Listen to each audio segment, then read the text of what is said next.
吴王，我们在坟场发现了他的身影。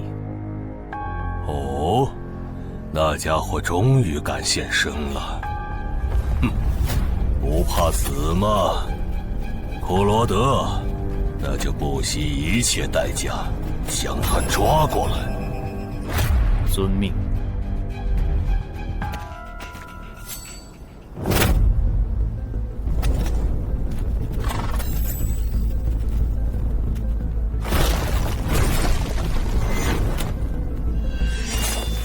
是不是打败你，才会放过我？那看来是没谈拢了。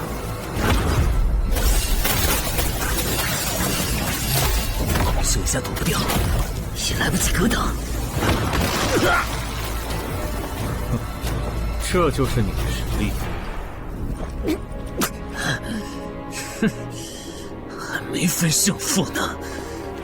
敬酒不吃吃罚酒，那就把你变成亡灵带回去。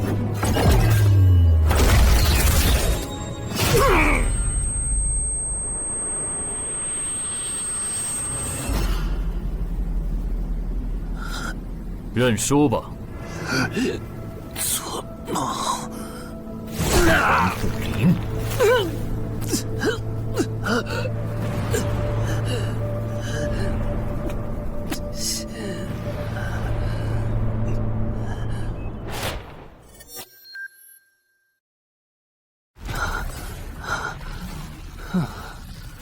还好只是梦啊！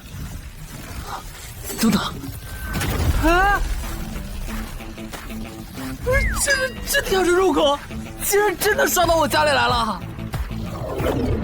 ！2030年，世界各地相继出现地下城入口。在经历了一系列探索、争夺、开发和地下城失控所引发的骚乱后，各国政府确认了5件事：一、入口无法被破坏，但攻略地下城可以使其关闭。2. 如果未能在规定期限内攻陷地下城，那么该地下城入口将翻转，地下城内的怪物将走入这边的世界。3. 步入地下城并存活的人类将成为冒险者，自此踏上超凡之路。4. 地下城内的怪物等级越高，攻略该地下城的收益越高。5. 最高等级的地下城 BOSS 连核弹亦无法完全消灭。过去10年，地下城入口逐渐被公众所接受，有关地下城和冒险者的情报也被允许逐步公开给公众。冒险者周刊报道显示，冒险者人员十分稀缺，但却人均千万富豪。这一消息令冒险者这一职业变得非常受欢迎。对普通人来说，冒险者就是一步登天的门票。所以你过去3年的冒险家生涯，为你赚取了超5亿的财富。当然，对于刚刚成为传说级冒险家的我来说，这只是个开始。但少有人知道，每一位高等级冒险者的背后，都有许多普通冒险者和无辜平民的牺牲。而我们的主人公陈海，恰好是知晓这一秘辛的少数人。你还真是给我出了个大难题啊！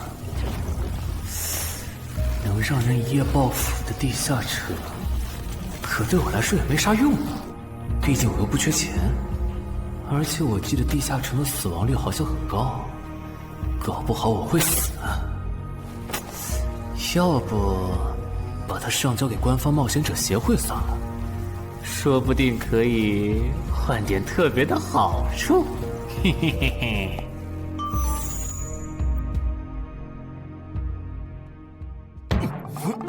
谋杀倒慢，但放这也不是事啊。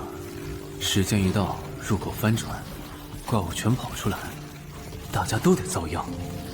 这样，我先瞅瞅这地下城啥类型，要是死亡率高，我就搬到别的城市，走之前报警让警察来管；要是死亡率低，我就自己搞定。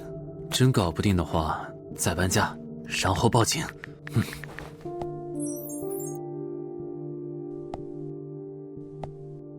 嘿，运气不错，是 Level 2的狩猎型入口。地下城入口的等级可以靠入口的规模判断。陈海家的入口太小，只能是入门级。你好，有您的快递。来了，是你的快递，在这签字。好的。说起来，小哥，你该不会是发现了野生的地下城入口吧？不然，为什么要网购锁子甲？完了，不会暴露了吧？我玩全甲格斗的，之前的防具换，打算换新的。怎么了？有问题吗？没问题，我就是随便问问。感觉这人很奇怪啊，难道是我虽然早就知道一般市民对成为冒险者这件事有多着迷，但是被人这么生硬的试探，还真是有够惊悚的。还好我伪装的不错。不过这个箱子会不会有窃听器啊？还好没发现窃听器。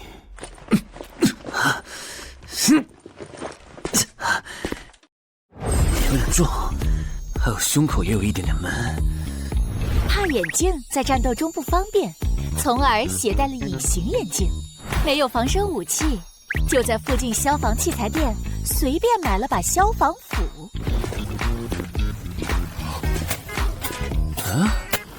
走起来倒是不影响，还行。那么，出发吧。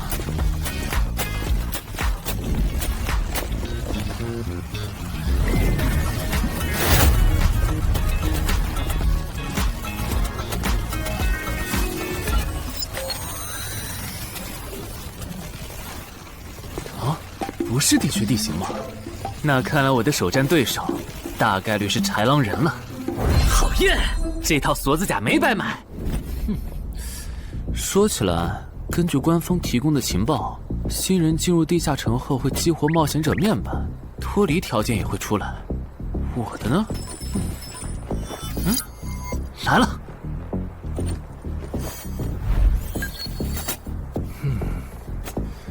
我记得普通人基础属性是10点，8点算弱，14点就很牛了。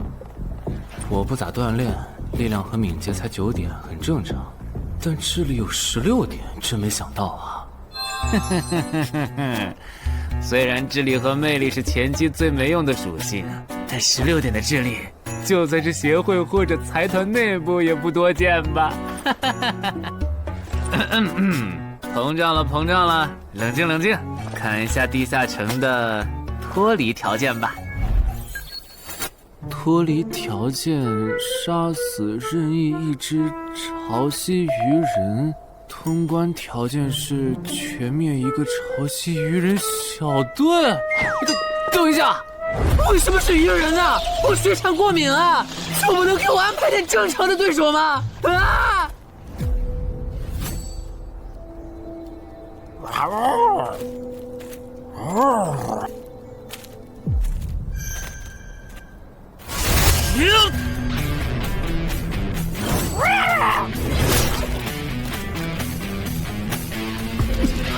不是吧？这都被躲过去了。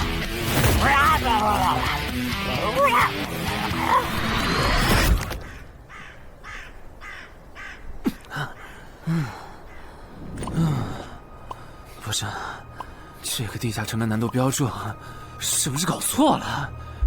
一个落单鱼人就能把我打得差点翻车，如果遇到满编的鱼人小队，我岂不是要就地归西？啊，等级增加了。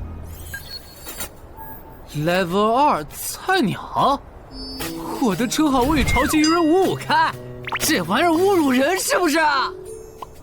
算了，今天就到这里。还是等我请个健身私教，把基础属性练上来了，再来挑战这个地下城吧。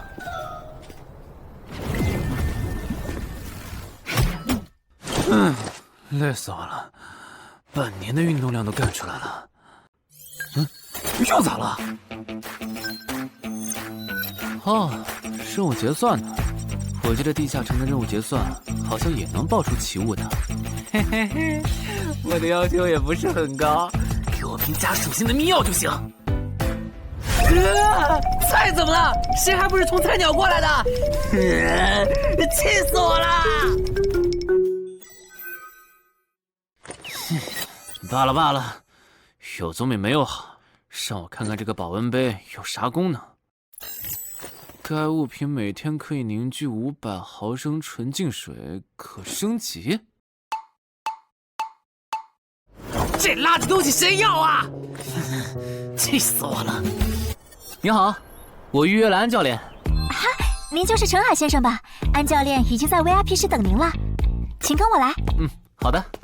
没想到东山这样的小地方，竟然也有专门为新人冒险者和冒险者候补提供塑身服务的健身教练。冒险者的6大基础属性中，力量、敏捷和体力是可以通过锻炼得到显著增长的。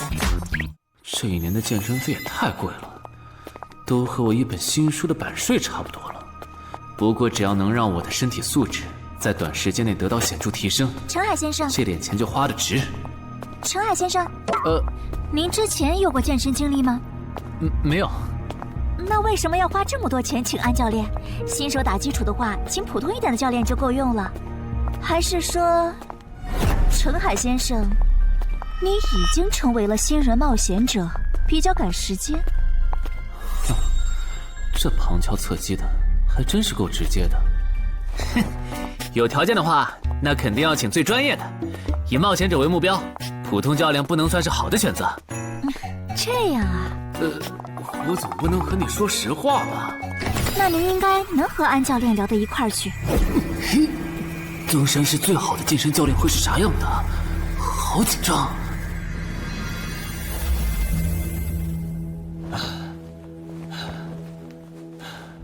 啊！和我预想的完全不一样，我还以为会是个肌肉兄弟，结果到头来，这不是个小白脸吗？我的课程这么贵，竟然也能预约得出去？开玩笑的吧？就是你想成为冒险者，跟我来吧。3、4。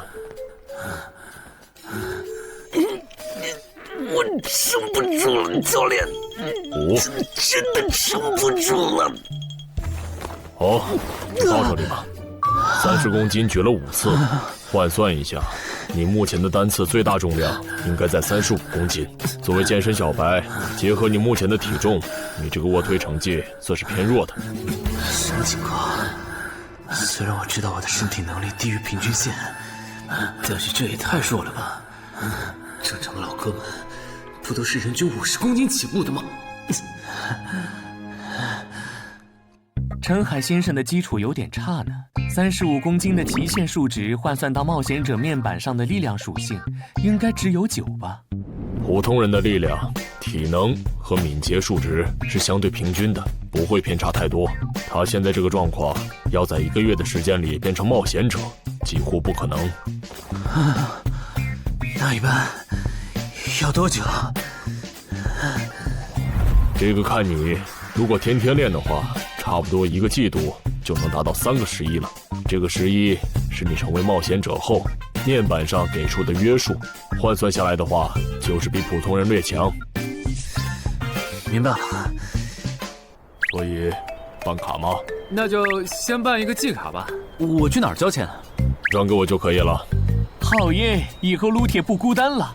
认识一下，我叫徐茂，是健身馆的签约冒险者，以后多多关照。我叫陈海，畅销书作家，您也多关照。说起来，一般只有家境很好或者跟协会签了长期合约的冒险者，才会找安教练这样的专业教练。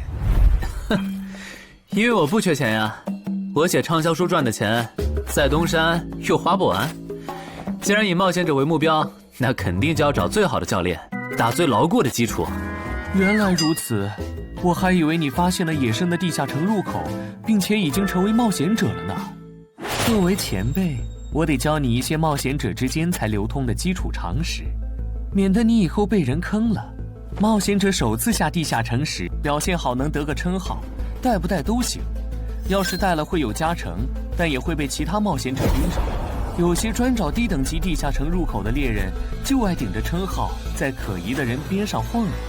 要是被怀疑的人被称号吸引，表现不自然，那猎人就知道这人是冒险者，接着只要跟着他，就能找到野生地下城入口。啊，这样吗？真是学到了。没啥反应，看来他真不是冒险者，就是个有点钱想当冒险者的弱鸡作家，那就没价值了。幸亏我先和超级鱼人555开这个称号太丢人了，没装上，不然今天肯定暴露了。安哥那边应该已经快拟完你的健身合同了，咱们过去吧。好的。国内有名的畅销书作者，还是专门写冒险者题材的。怪不得他有财力和动机买我的课，是想把身体数据打磨上去以后进军冒险者行业吧。而且他对课程的学期也没有明确要求，不像是发现了野生的地下城入口需要快速通关的样子。确实，程海是冒险者，或者他发现了野生的地下城入口的概率确实很低。这样，如果徐茂带着他回来的时候，他的注意力没有放在我的头顶，那就走正常流程吧。如果他有异常，那就别怪我了。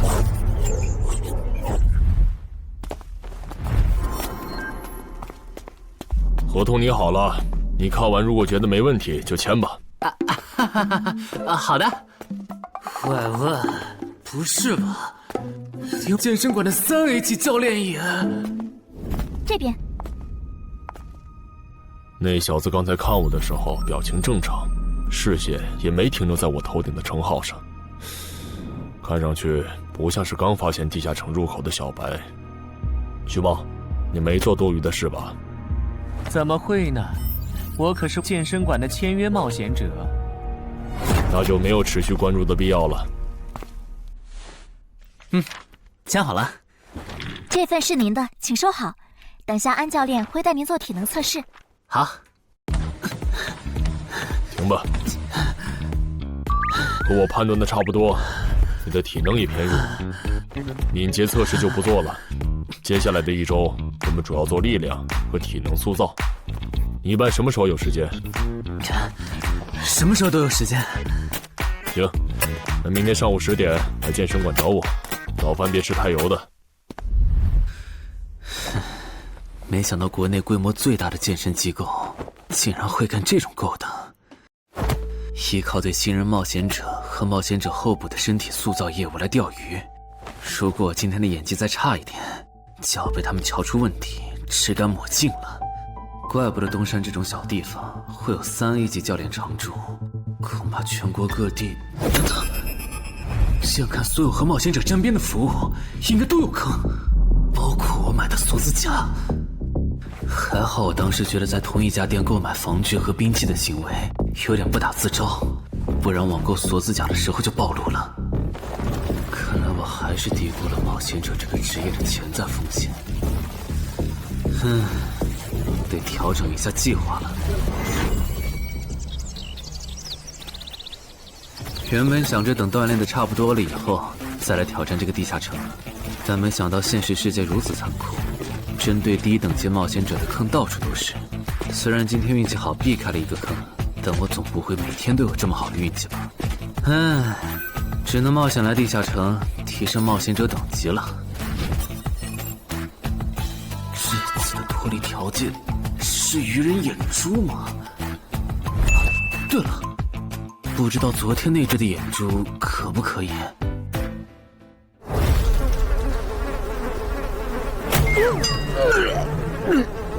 早都被啃光了呀！看来这附近有类似野狗的生物。不过好在眼珠还在。好耶！今天可以不用战斗了，等下只要记录一下这地下城的地形。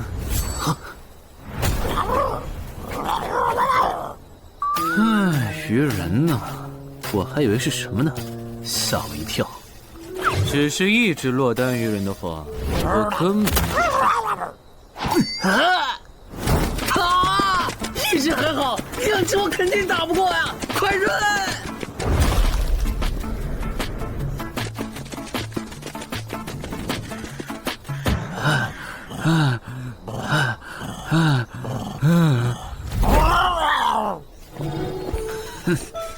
你都死到临头了，还这么嚣张，没发现吗？你和你的同伴跑散了。哼哼，现在换我来进攻了。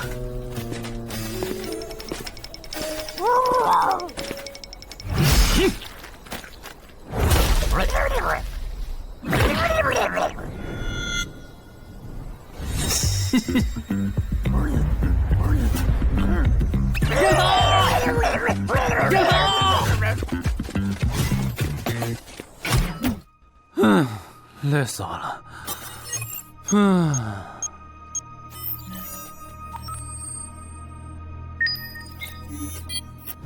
是吧？这次的评分明明更高，为什么反而没奖励啊？入门级地下城的爆率原来这么低吗？不过如果其他冒险者也是这个情况，那么他们是怎么赚到钱的？还是说有什么常识是别人知道，但我不知道的？明天找机会去问徐茂和教练。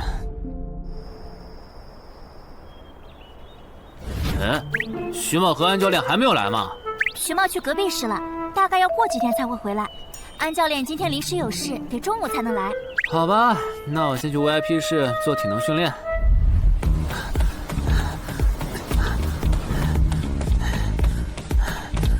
我外出的这几天，他都是这个训练强度。对，那可真够拼的。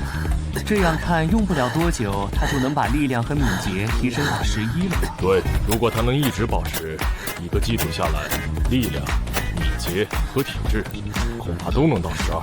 说起来，教练你就没考虑过把他吸收进健身馆吗？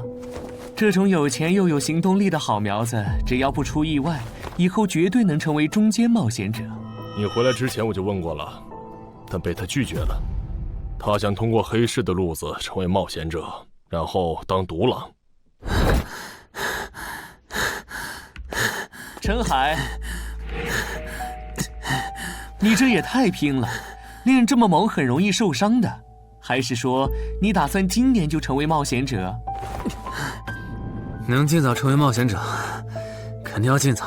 拖久了，以我的财力恐怕就上不了车了。毕竟时间越往后，冒险者名额的价格也就越贵。倒也是啊。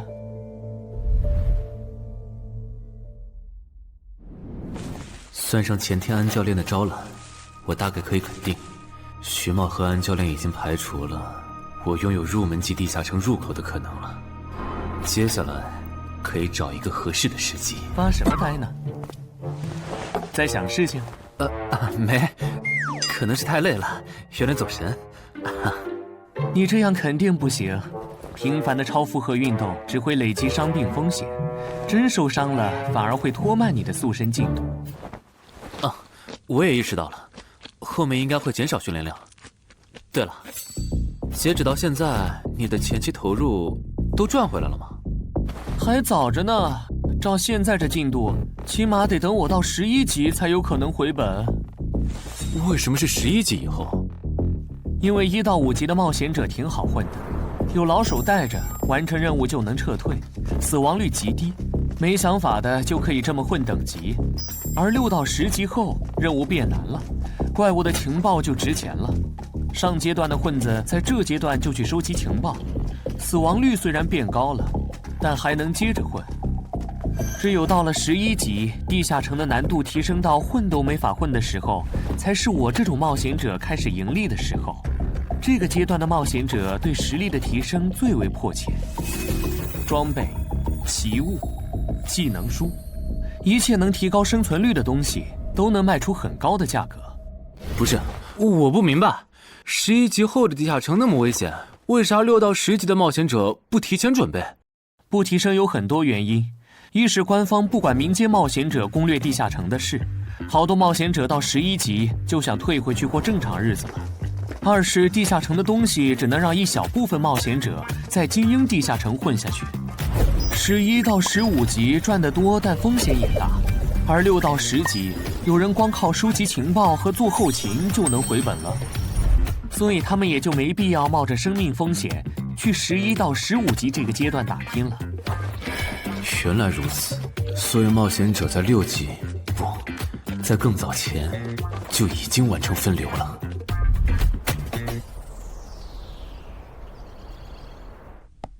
哼，真是学到了，怪不得我在论坛上很少找到有用的情报和攻略。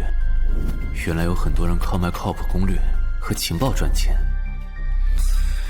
不过更让我惊讶的还是这件事。同一个地下城，冒险者就算反复刷脱离任务，也只能得到1次结算奖励。这样看，这个地下城入口能为我带来的价值，就只有通关奖励，以及将误入其中的普通人转化为冒险者这2点了。考虑到我本身并不缺钱，我还是尽量单刷这个地下城，然后再考虑要不要继续当冒险者吧。先用徐猫教我的方法，前期以收集情报为主，有10足把握了，再考虑通关的事。脱离条件找到虎？啊，这次的脱离任务竟然不需要战斗，还好买了一架无人机做辅助，不然纯靠人力搜索找虎肯定是个大工程。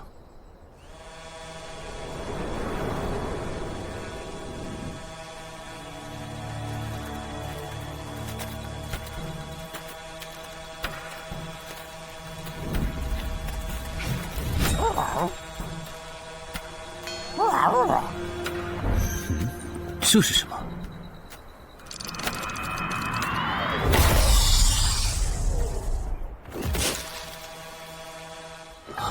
刚才那个应该是鱼人吧？虽然外形和气场和我之前遇到的鱼人有很大差别，但他应该也是鱼人，只不过等级应该更高。算了，先不管他。等我完成了脱离任务，再回来找那只橘红色鱼人。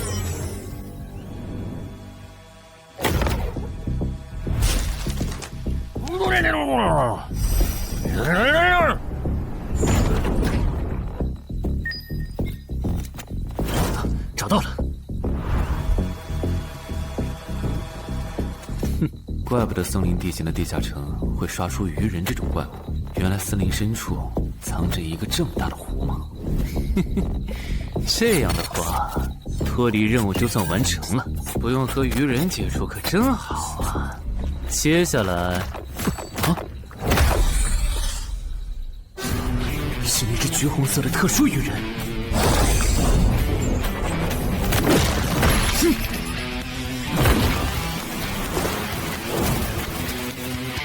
幸亏我刚刚反应快，不然可就重伤了。不过我新买的无人机的遥控器，我的心在滴血啊！不对，现在不是想这些的时候。这只鱼人的速度太快了，我必须迅速对待。啊！1只，2只，3只，4……哼！好险！什么情况？这个人怎么还没死啊？如果不是穿了锁子甲，我这条胳膊估计就废了。这家伙真的是新手级冒险者会遇到的对手吗？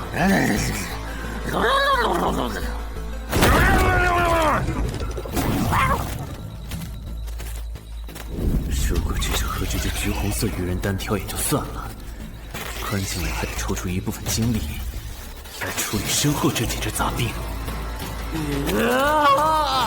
不管怎么看，这个地下城的难度绝对超纲了呀！要不，好吧，脱离通关任务重置了。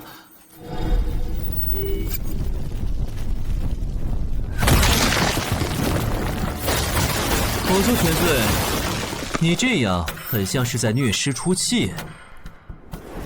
有吗？归根结底，还不是这只哥布林太弱了，扛不下我的拳头。能扛住才怪呢！明明只是 Level 5，却有着不下于 Level 9冒险者的综合实力。你这样的怪物在入门级地下城里，怎么可能会遇到对手嘛？有的哦。如果我能遇到传说中的 bug， 那就能在低等级地下城里遇到下一阶段才能遇到的强力怪物。只要能从他们手底下活下来，我就能拿到补偿奖励奇物升级券。到时候我成为传说级冒险者，就更有戏了。果然，我和你们这种明明还只是 level 5，但眼光却已经放在传说级冒险者上的怪物，是真的合不来。不过，奇物升级券和它的获取方式，无论怎么看，都只是博人眼球的谣言吧。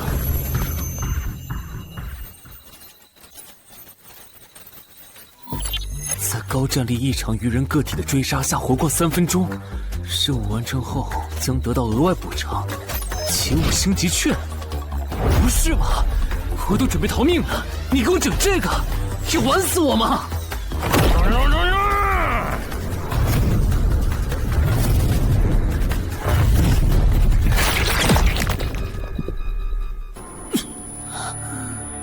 我这算是在地上绝路了吧？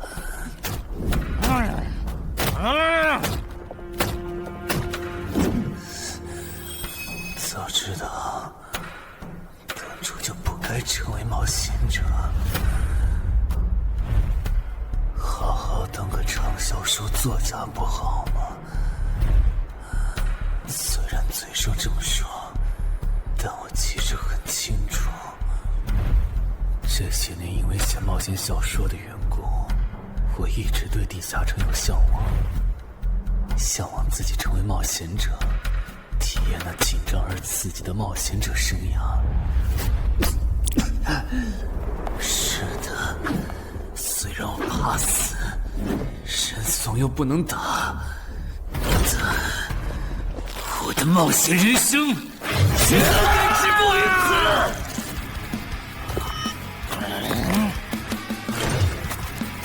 想想，我现在还有什么牌？我现在还能打出什么牌？使用称号，我与潮汐鱼人五五开。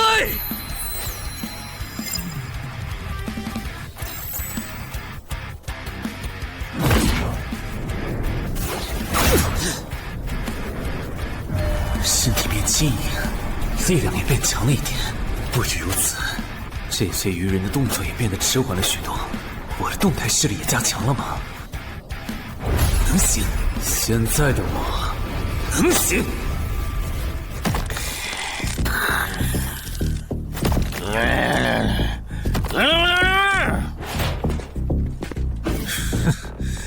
没想到高级鱼人说的话，我竟然能听懂。就剩你了，头目。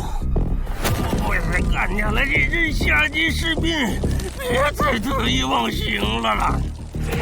我知道的，即使身体能力获得了大幅度提升，穿上这一层锁子甲的我，依然不具备能和这只橘红色鱼人拼速度的可能。机会只有一次，利用鱼人直线攻击和我头部暴露的弱点，对方的进攻方式、路线和目标都已确定。我要做的就是舍弃头部的防御，用它做诱饵，争取到一次以伤换伤，重创对方的机会。如果这一次机会我没有把握住，那么吃到教训的他必然不会再给我翻盘的机会了。这种生死皆在一瞬间的体验，真让人血脉喷张，沉醉其中，无法自拔。就是现在！我这不是挺能干的吗？不可能，真的！开什么玩笑？我居然会被这种弱者可恶！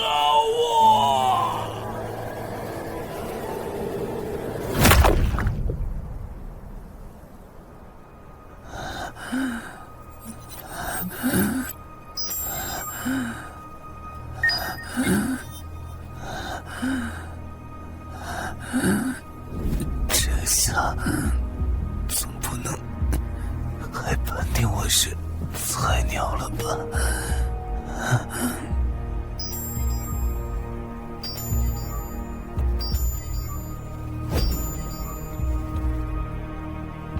平平无奇的保温杯吗？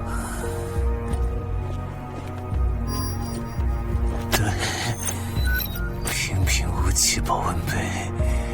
使用器物升级券。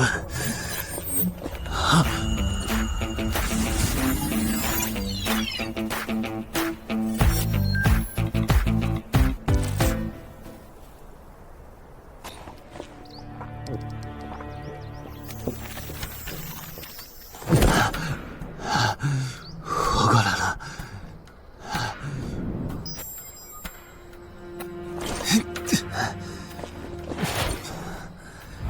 已经愈合了。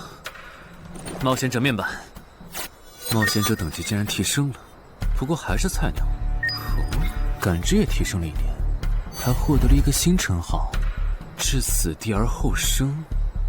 哼，倒是个意外之喜。再看一下通关任务重置后变成什么了。挑战等级上升了，脱离任务刚刚也完成了。不过这通关任务捣毁潮汐鱼人的孵化池吗？算了，这个通关任务明显不如现在的我能处理。溜了溜了。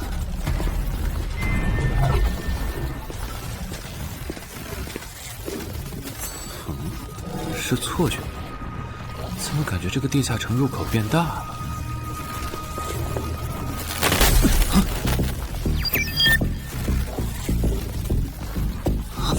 等级不足，这个地下城升级了。这么看来，我刚才完成的脱离任务，其实来自更高等级的地下城。怪不得任务难度提升了那么多，脱离任务掉落的奖励这么丰厚。隐藏之眼，我没记错的话，论坛上有个大佬，好像一直在强调这个东西的稀有性和重要性来着。哼，那必须要转职啊！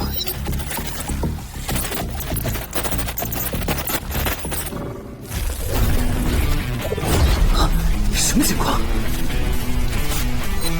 感知竟然提升了，死亡行者也算是新职业了。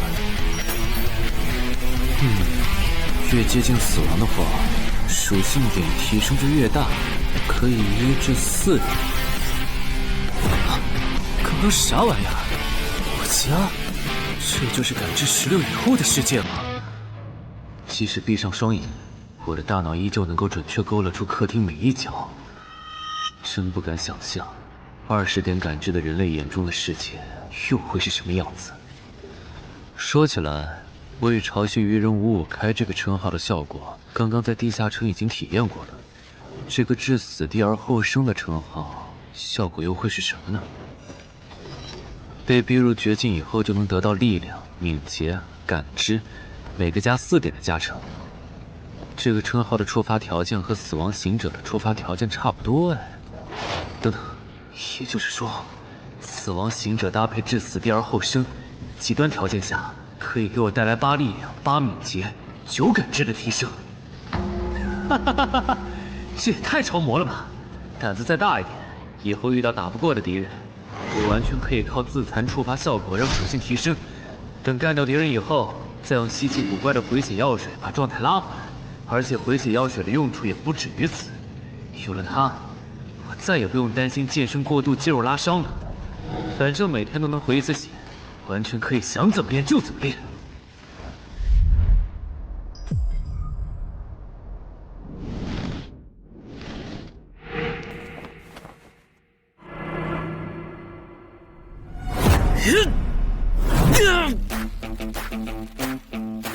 真惊人！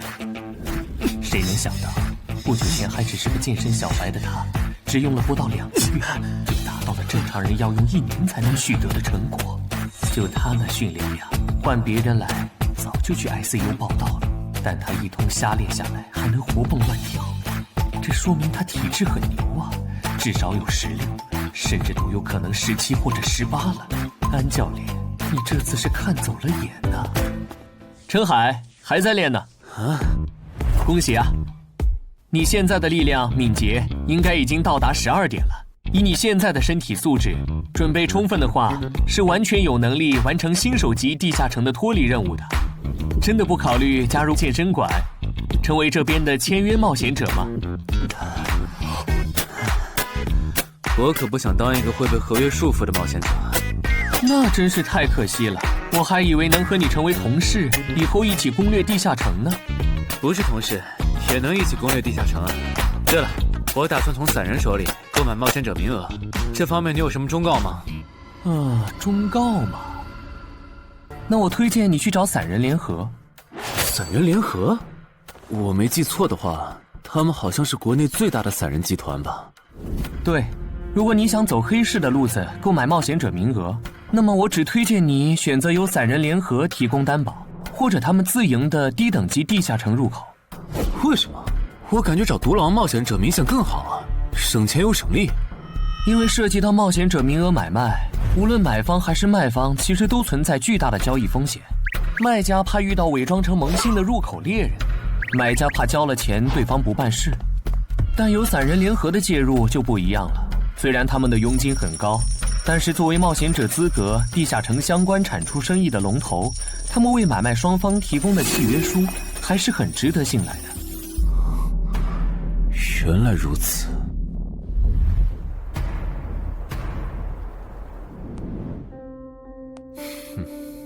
查了一下，整个漳州只有云霄市的这个老廖稍微靠谱点，找了散人联合做担保。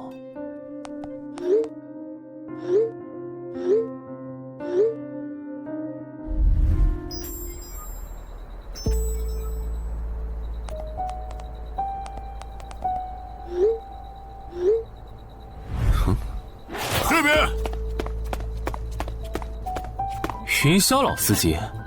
没错，你就是爱写作的东山市民吗？你好，就差你了，快跟我来。签完契约书以后，我好带你们去地下城。好了，契约的内容分3项：一，买方的尾款存放在我方提供的指定账户，诸位从地下城生还归来之后，我方将尾款打入卖方账户。2，进入地下城后，买方不能做出违反安全协议的出格行为，卖方也不能见死不救或对买方施以暴力。3，不能向任何人暴露此地下城入口的具体位置。诸位对契约内容有疑问吗？没有。没有。没有。那么，契约成立。手臂在发光哎！哟，好神奇啊！好了，我的工作完成了，希望以后还有机会为诸位服务。等下大家再跟我走一段路，我带你们去地下城入口。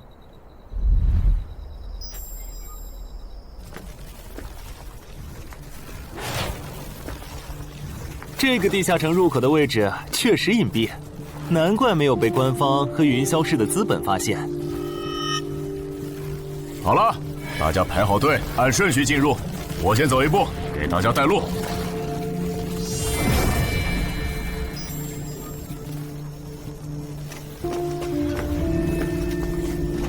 这批新人怎么样？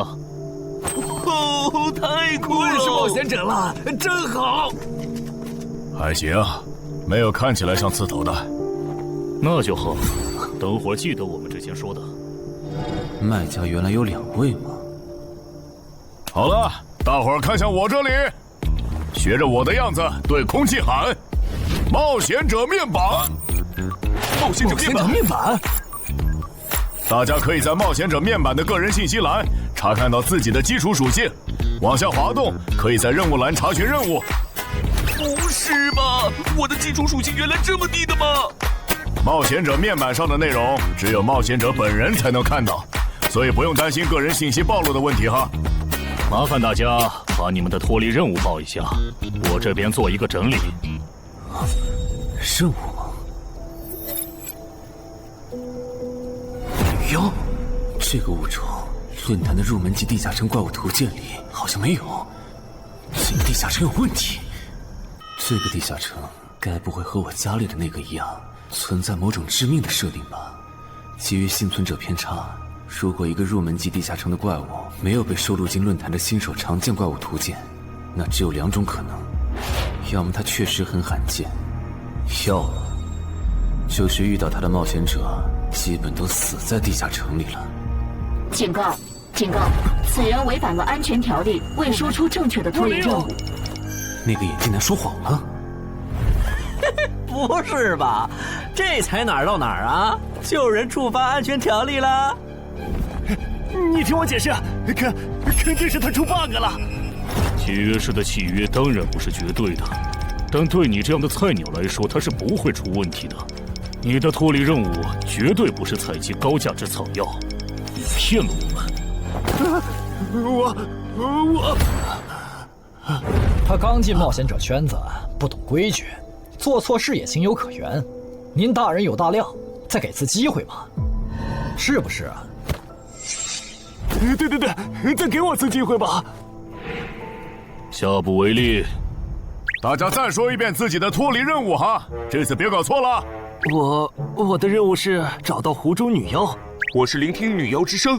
我的是凝视女妖10秒。我的也是找到女妖。接下来我会带大家去女妖出没的林中湖泊，大家跟紧一点，别掉队哈。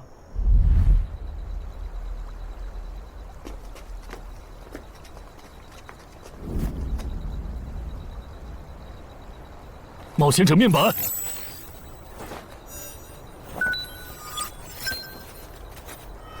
他在干嘛？呼唤湖中女妖。他怎么知道这样做可以召唤湖中女妖的？这就涉及到商业机密了。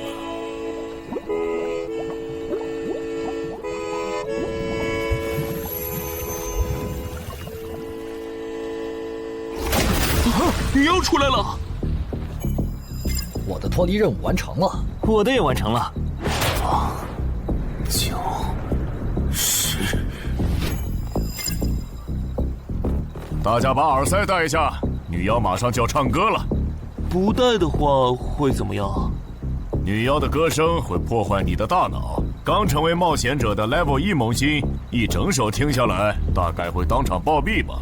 什么？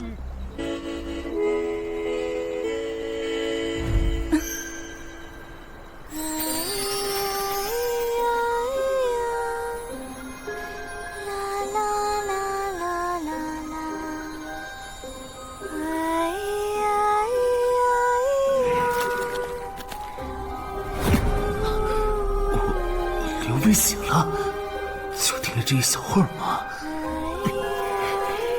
还好我戴了耳塞，歌声听得不真切，不然恐怕已经死掉了。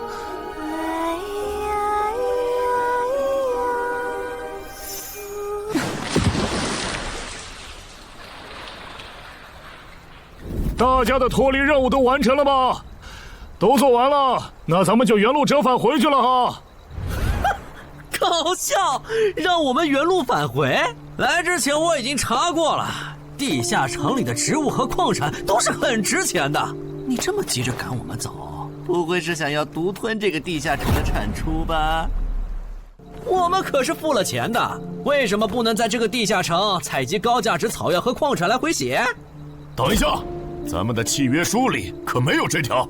但也没有不准我们完成脱离任务后采集高价值草药和矿产的条例吧？原来冒险者还可以在地下城内采集草药和矿产的吗？你不知道吗？其实大部分冒险者并不具备通关能力的，他们主要的盈利方式就是搬运地下城内的物资和收集怪物情报。你是觉得脱离任务已经完成了，我们又碍于契约不能对你出手，所以可以发难了是吗？不然呢？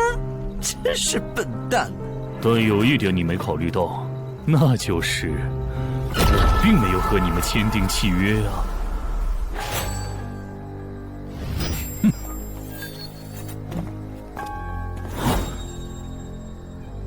你们两个什么意思？没什么，单纯看不惯而已。我觉得这位朋友的理由其实挺合理的，只是一些药草和矿产，没必要那么计较吧。但是基于契约文书第1条的话，如果有人死亡，我们就拿不到尾款。你可以保护我们啊，作为回报，我们可以将采集到的一部分物资分给你。不好意思，我们并不想冒这个风险。真的只是因为不想冒这个风险吗？难道不是因为这个地下城藏着别的秘密，你们怕我们发现它吗？我明白了，你不是新人冒险者，你是奔着通关任务来的。老六，你应该能感受到吧？咱们之间谁更强？可恶！地下城让给他们，我们走。啥？你等等我呀！他们为什么就这样走了？这不很明显吗？这两位帮我们说话的朋友，其实是比那两个人更强的冒险者呀。过奖过奖，其实强的不是我，是我的这位朋友。等等，不太对。三人联合的契约师不会蠢到让假装萌新的冒险者轻松找到契约书漏洞，这不符合逻辑。大家可以自行选择，接下来是单独行动，还是跟我们一起行动？单独行动的话，你们的收益可以独享；如果跟随我们一起行动的话，通关奖励我们要一半。一半？这么多？这叫多？你没仔细听吗？是通关奖励的一半。这两位资深冒险者的目标是通关。新人冒险者的通关率一般只有10%，甚至更少。就算分出去一半，我们也领先了90%的新人冒险者。大叔，你别得了便宜还叫委屈啊！所以这其实是好事。对新人来说，第一次通关时间是重要分水岭。新人冒险者越早拿到通关奖励，未来的冒险者之路就会越顺畅。那就是说，就算我只拿到一半的通关奖励，也会比绝大多数同等级的冒险者要强吗？如果你没有浪费这些开局资源的话，确实是你要强一点儿。请让我也加入你们，也包括我。我也要。那帮没良心的，签契约书前都说好了，只涉及脱离任务，其他不包的。任务一完成，他们就变脸了。差不多得了，都走了这么远，他们不可能再跟着了。你不用演了。哦，嘿嘿，不过你这次演技提高了不少嘛。刚才我一度以为你打不过那个顶着战斗专家称号的冒险者来着。我确实打不过他。啊？不过他也很忌惮我就是了，要不然不会用劝退的方式赶我走。原来如此，那你觉得他们能通关吗？可能性太低。个人判断，这批冒险者里，最多只有1到2个幸运儿能活着走出这个地下城。什么嘛，这不就和之前的几次一样了吗？真没意思。哇，酷哎！既然大家已经决定联手通关，那我也不藏着掖着了。我能够为认同我、信赖我的队友带来一点基础属性的随机增幅。他说的是真的，我的力量加了一点。我加的是感知，我的也增加了。体力涨了一点。原来团队领袖这个称号是用来提升自己的队友啊，还怪好用的。我这边还有一个问题，我们现在只知道口琴声能召唤女妖，并不知道其他的召唤方法。女妖要是一直躲在湖里，大家的通关任务就没法完成。这不是问题，我的称号可以让我强制激怒指定目标，被激怒者将减少2点智力，变得冲动易怒。他也是冒险者吗？至于建立强制对话的方法，只要引起对方的注意就可以了。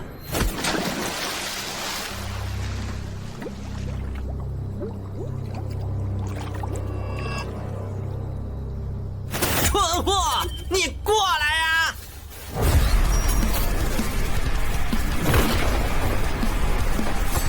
成功了，他被我激怒了。剩下的交给我吧。大家散开，让战斗专家来牵制女妖，其他人换上耳塞，在外围找机会。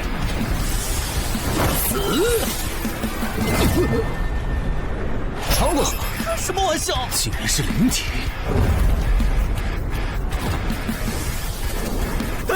等一下！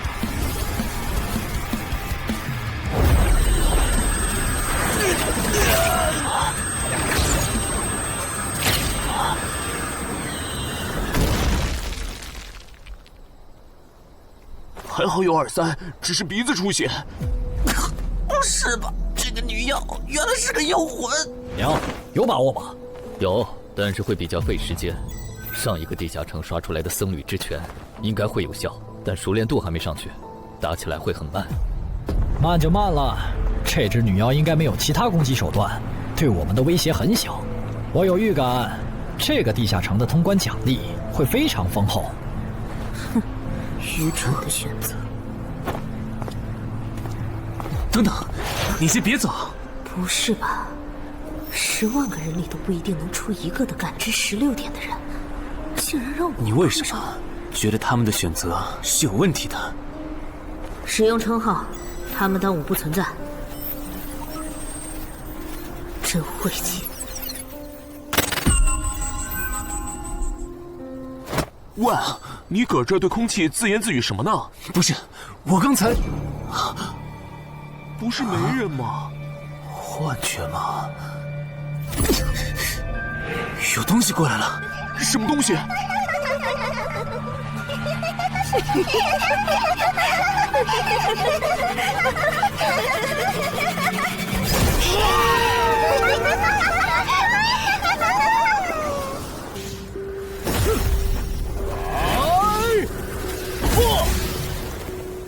有效果了！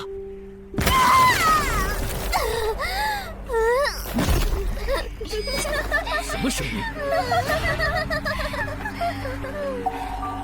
我们搞错了，这个地下城不止一个女妖，那2个卖家没安好心。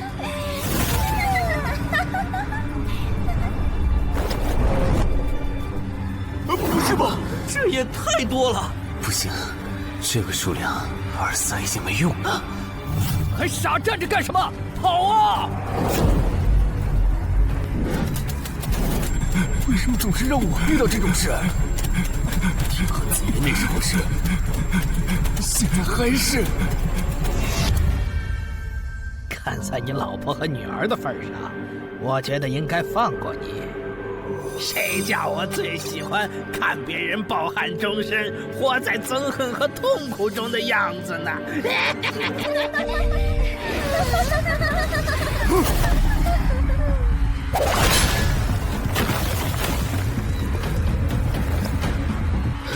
你们以为我是谁？给我滚开！妈妈，我错了。来呀，也不怕你们！来呀！被摆了一刀啊！怪不得那2个入口持有者的契约没限制3级以上冒险者进来，原来是想引4到5级的冒险者来通关。等我们团灭后，就进来捡我们的通关奖励，真是好算计。关于如何杀死这些女妖，你有建议吗？这声音，有建议就赶紧说。女妖不光靠声音攻击，还有别的攻击手段。我费了听觉才勉强躲过第1轮奸笑。你是爱喜做的东山市民？对，真是看走眼了。没想到你一介新人竟然比我们这些老手反应还快。但是你不是听觉被废了吗？怎么还能听到我说话？哦，我感知16，可以读唇。原来如此，这个地下城我认为是无解的。那些女妖能免疫一切物理攻击，老实说，这根本就不是正常4到5级的冒险者小队能处理的。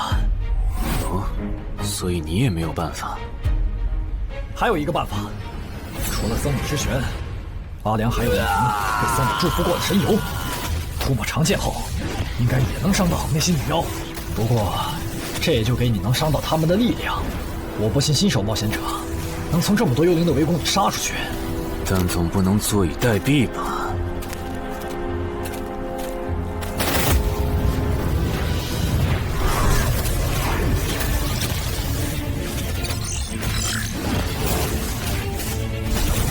置死地而后生。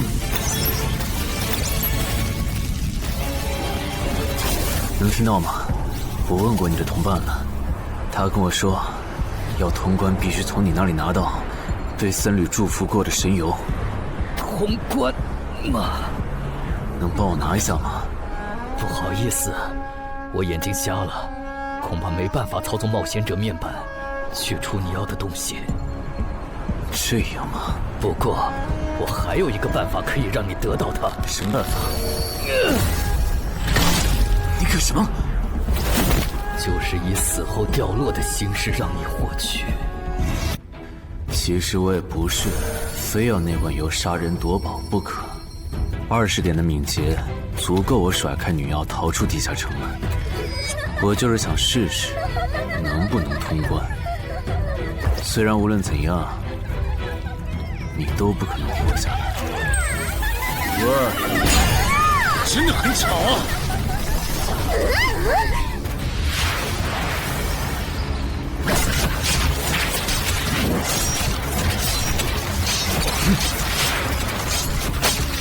对邪恶生物伤害加2点，那么还是反击吧。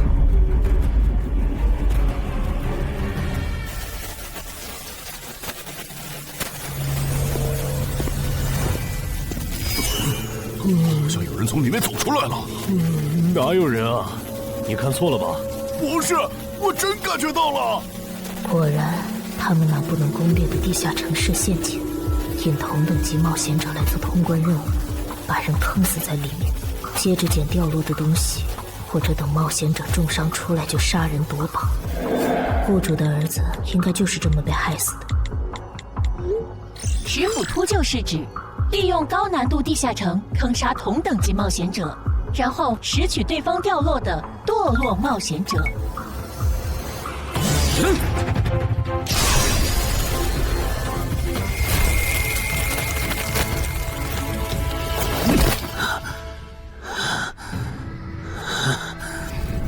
好险！如果再多几只女妖，我恐怕就要被逼出回血药水这个顶牌了。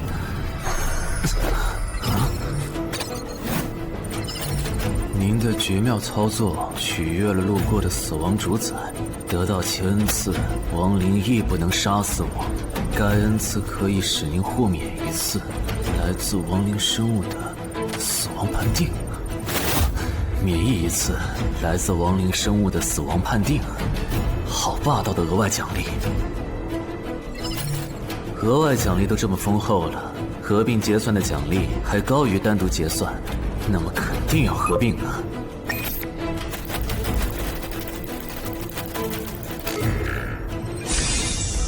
哼，果然，除了稀有级奇物和新称号以外，还给我报了2个专属技能。这个地下城的奖励太丰厚了，难怪它的难度如此超标。爱写作的东山市民，你还活着吗？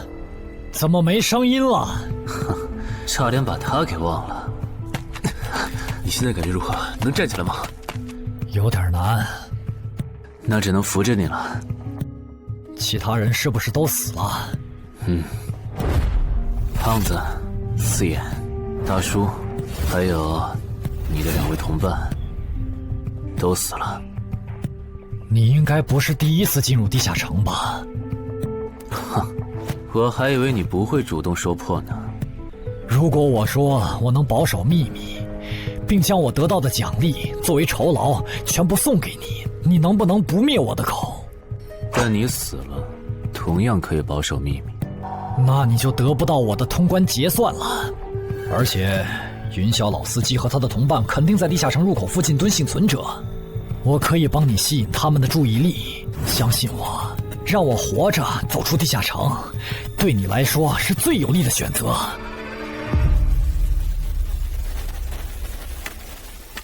看到了吗？这才是真有人出来了。哎呀，刚才那次算我看错行了吧？等等，地下城在坍缩，他们通关了。不对，小心右边的冒险者，他绝对不简单。这肯定是狼。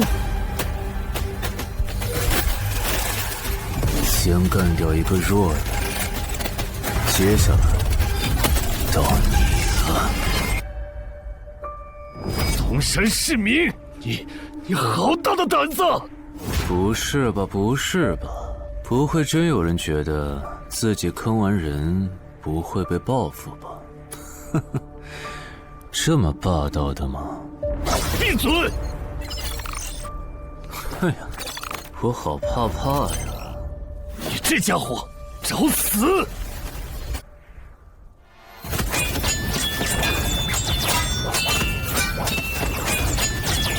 这俩人相互厮杀的程度，有些7级甚至8级的冒险者都没这么夸张的速度。不可能！带上这个称号以后，我的速度竟然还是没你快，真是离谱他妈给离谱开门，离谱到家了！你的敏捷难不成有17，甚至18？可，你猜？冒险者面板！哼，不比速度了。不比了。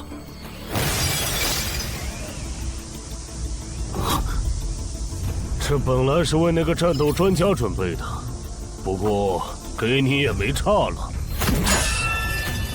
来好好感受一下我从黑市高价购买的变种蜘蛛毒素吧！什么嘛！你这毒抗完全不行啊，比普通人还差！连反击的力气都没有了吗？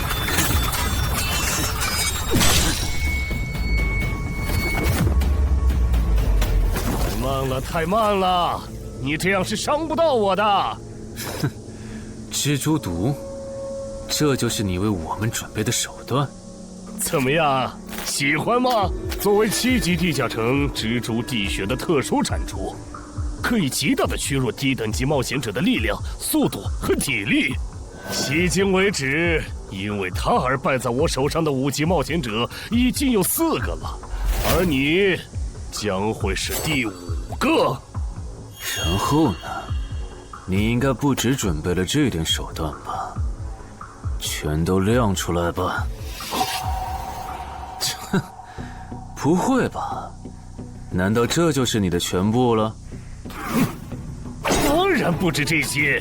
佩戴了毒素携带者称号的我，呼出去的气体、身上的汗液和血管里的血都是带毒的。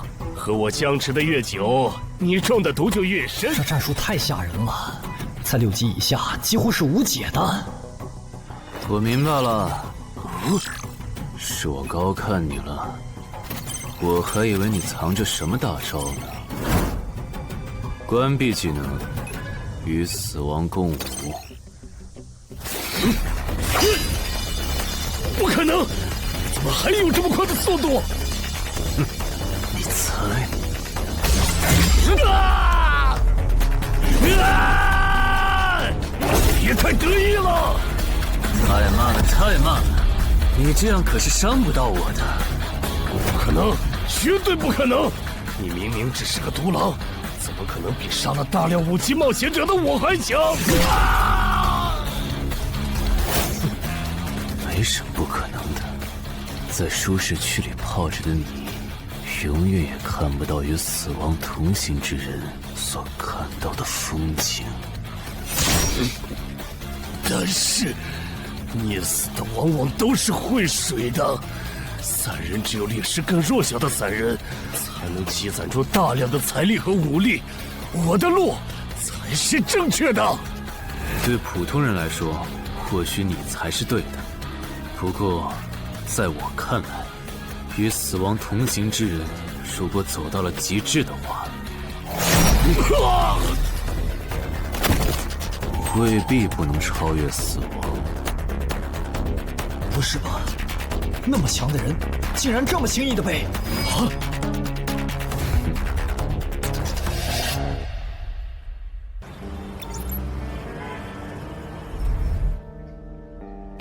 你这运气也太差了吧！啊，徐茂，你怎么来了？来看你啊！第一次进地下城就遇到了能免疫物理攻击的怪物，好不容易通了关，还被师傅秃鹫堵门。不过也多亏了这次经历，让我得到了置死地而后生这个称号。也是，还算幸运。那些传说级冒险者，哪个没在5级以前越级挑战过对手呢？对了，个人建议不要让别人知道你的主要称号，情报泄露是很致命的。冒险者要防的不只是地下城的怪物。哈哈，原来如此，学到了。虽然女妖之森的入口持有者，官方说是被另一个幸存者杀了，但我查过，那人主要称号侧重团体战斗，单人作战能力没强到能杀掉2个10辅秃鹫，所以，怎么了？我脸上有什么东西吗？没什么，我只是突然想起来，高教练月底就要回东山了。你这边养好伤以后，记得回健身馆报道。关于你的塑身计划，要进入第2阶段了。好的。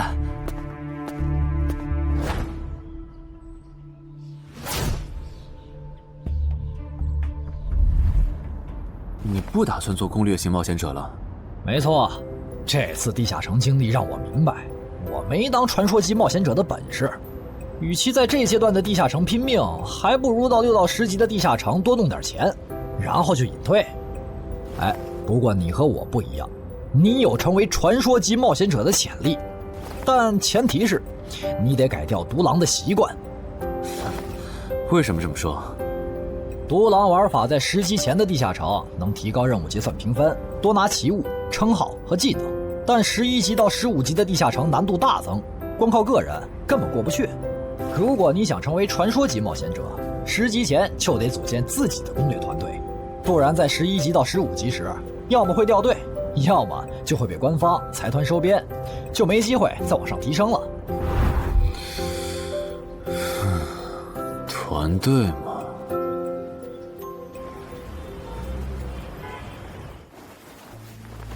害死我儿子的秃鹫们已经死了，杀死他们的人就在这2名幸存者之间。你认为谁才是帮我儿子报仇的恩人？他。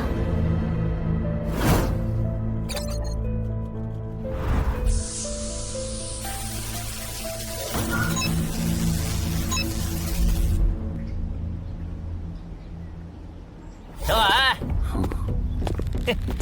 你就是女妖之森的通关者程海吧？我们对你在女妖之森得到的通关掉落很感兴趣，你开个价吧。不卖。他说不卖，他不会真的以为我们是在跟他商量吧？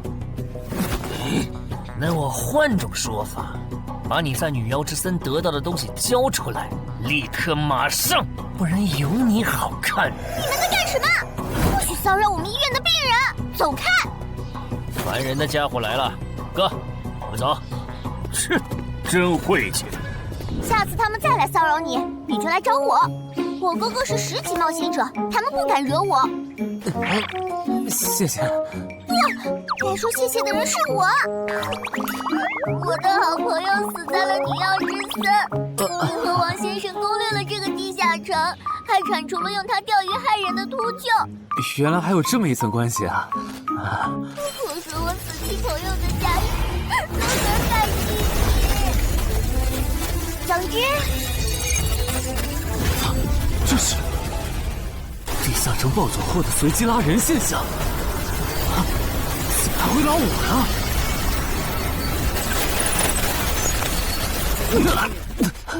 突！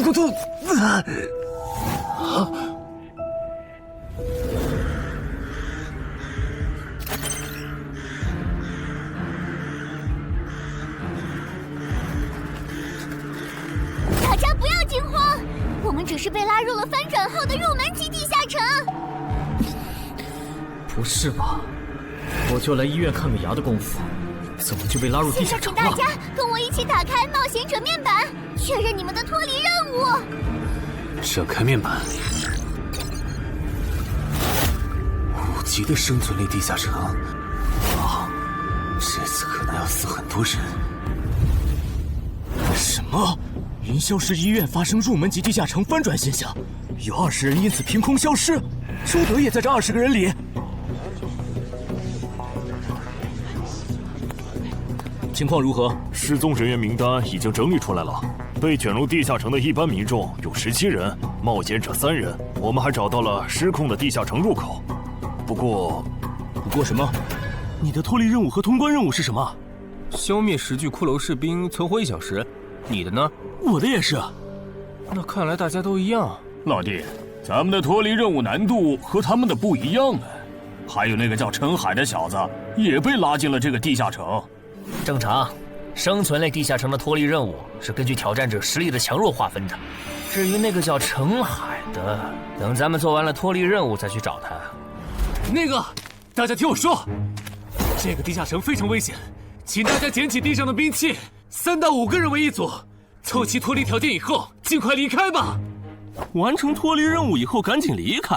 你算老几啊？在这指挥本大爷？说不定是人家想把咱们忽悠走了以后，独吞地下城的宝藏呢。不是，这个地下城真的很危险。这点蠢货脑子有坑吧？对地下城的危险没有认知也就算了，还在这带节奏。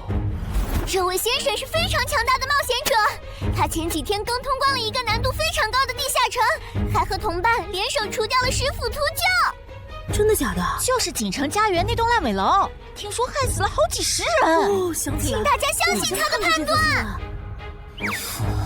这个护士干嘛一直夸我呀？好烦呐！不过好在效果还行，能引起这些新手的重视就好。等一下，如果这个地下城真的那么危险，那你觉得就凭我们这些普通人，真的有能力完成脱离任务吗？先不说消灭骷髅士兵有多难，就按你说的，3到5人一组去猎杀骷髅士兵，最后肯定是青壮年组队，老弱被抛下。请问，你考虑过被剩下的人的死活吗？有道理。分开行动的话，士兵听起来就赚了大批骷髅士兵，那就死定了。很多人就是因为单走，才被地下城里的怪物杀死了。姐夫说的没错，被拉入地下城后，一定要拉拢人心，来拿到话语权，再利用话语权来强迫冒险者当我的保姆。能通关高难度的入门级地下城又如何？当你开始在意这些渔民死活的时候，你就注定得当我的保姆了。你们能信任我吗？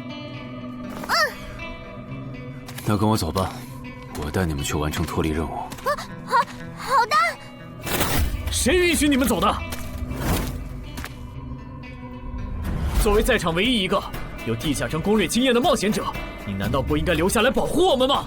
对呀对呀，能力越大责任越大。我看他就应该帮我们把脱离任务给做了。对对对，送佛送到西嘛。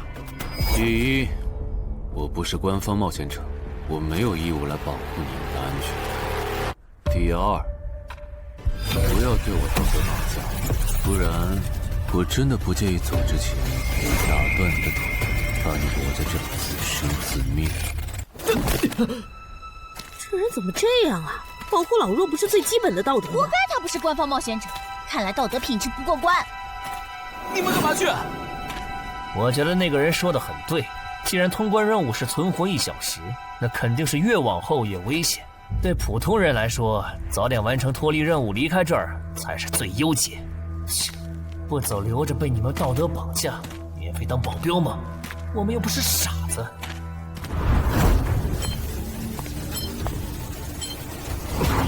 怎么是他？这个地下城有什么问题吗，尚科长？这个地下城最大的问题在于，接下来的1个小时，能有几个人活着走出来？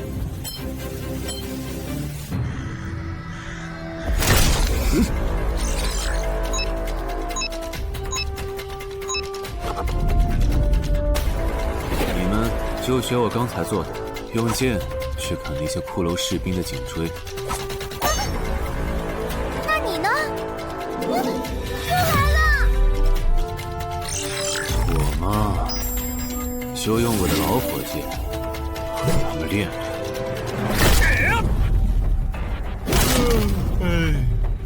打完这批记得换班啊，老哥。好嘞。骷髅士兵不刷新了，看来并不是无限的。好消息是新人的压力小了，坏消息是我这样的老手完成任务更难了。这周围的骷髅士兵被咱们刷光了，换地方吧。好。受伤的人往后退，剩下的2人一组，交替清理从地里爬出来的骷髅士兵。再战40分钟，大家就可以回家了。好。亏我之前以为当冒险者有多难，结果就这儿啊！是啊，这些骷髅根本就没有那个老手渲染的那么危险。等这次结束，你也是个有名的冒险者。这些骷髅虽然弱，可不代表这地下城难度低。正相反，骷髅越弱，越说明地下城有极厉害的 BOSS。更让我烦的是，这地下城怪物也太少了。虽然我以老弱不宜参战为由，劝退了近半的冒险者，但是分到我这的怪物才4个。最后10分钟，这地下城难度肯定飙升。要是接下来10分钟都没有新的骷髅士兵刷出来，我就得自己想法子凑够剩下的6个骷髅士兵了。脱离任务做完了。嗯。你呢？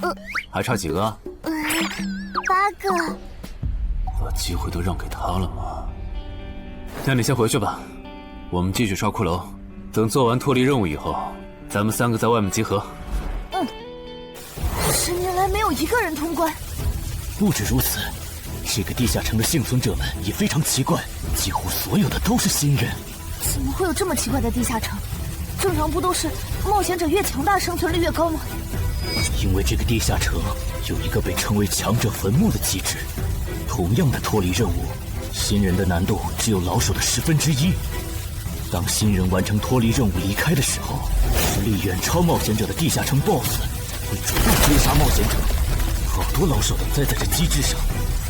周德，快点察觉到，这个地下城的本质是谁最先完成脱离任务，谁才能活下来的竞速比赛。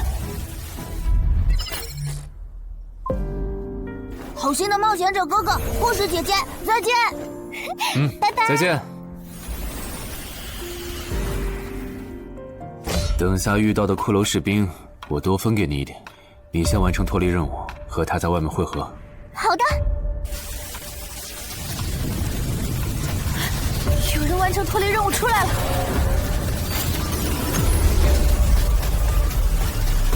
怎么是小孩子？有人离开这个地下城了。这个第2阶段是什么意思啊？原来是这么回事吗？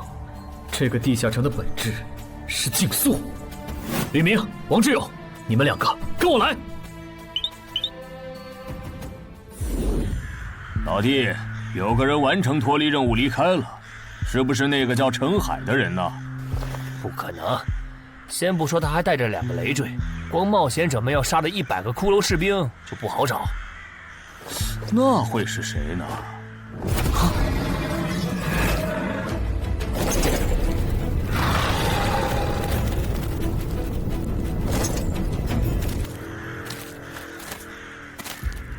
叫我们跟着他出来，都走这么远了，也不解释一下。如果遇到大群的骷髅士兵，咱们3就完了。闭嘴吧，他这么做肯定是有原因的。你没注意到吗？他是看到任务栏变更以后才叫我们出来的。恐怕他比我们更清楚这个地下城发生了什么。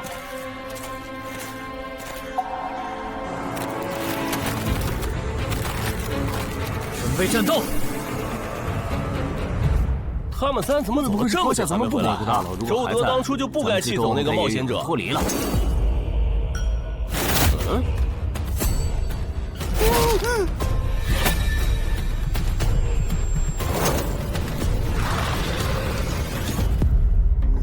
周德、吕明，你们2个王八蛋，竟然拿我当挡箭牌，用完就丢！你们这2个小人！你还差几个？3个。那快了，我们再找些小股的骷髅士兵杀，应该能赶上。等等，不对劲，幸存者的数量在减少，营地那边出事了。说什么？陈海哥，这阶段是什么意思啊？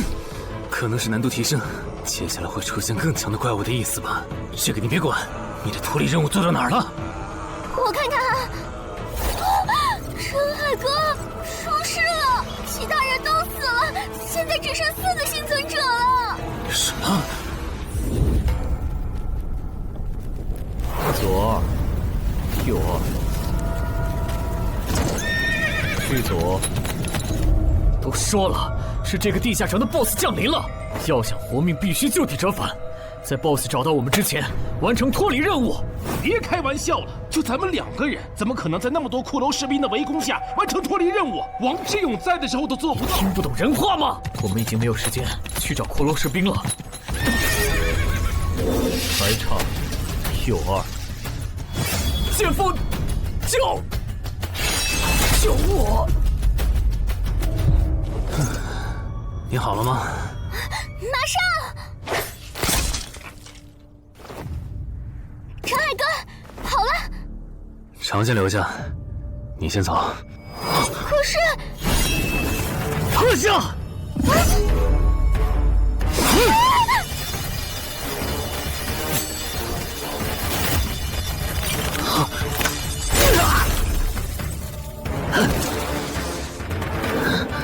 好强！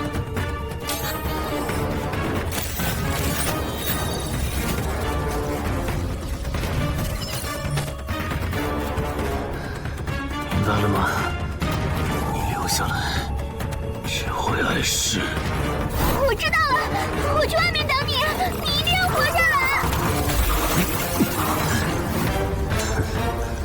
好了，现在只剩下咱们2个，我猜你是不会放我走的。对了，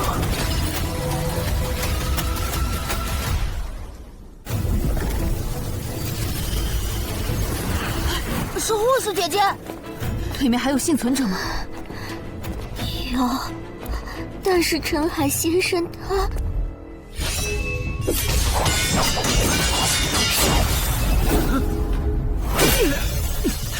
好强！这样下去不行，速度和力量我都不是他的对手。就算能大概猜出他下一步动作，可因为一直忙着抵挡，一次出错的话就得死。要走！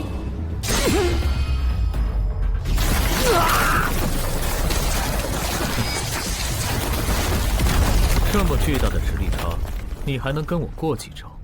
在我这儿撑这么久，了不起。他就好像在跟我说话。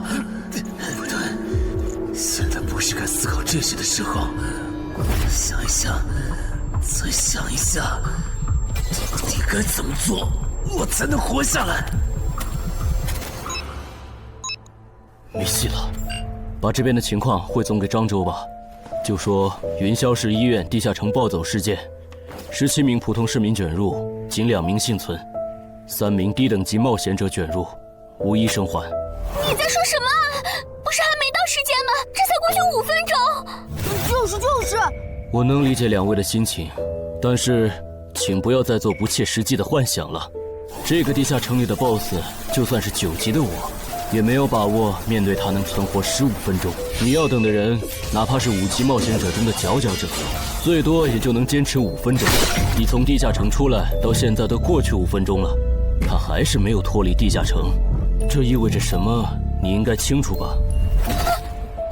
怎么这样？如果不是因为我们拖累了他的进度，护士姐姐，陈海先生肯定能活着离开这个地下城。都是因为我们。是啊，全都是因为你们。如果没有那个多管闲事的冒险者帮你俩完成脱离任务，周德才是最有可能活着离开这个地下城的人。我出去冷静一下，这2个新人的登记工作交给你了。那这个地下城入口怎么办？人都死光后，入口会在半小时内关闭，接着随机出现在世界某个地方。当然，如果你实在不放心，也可以盯到最后。好吧。你合格了。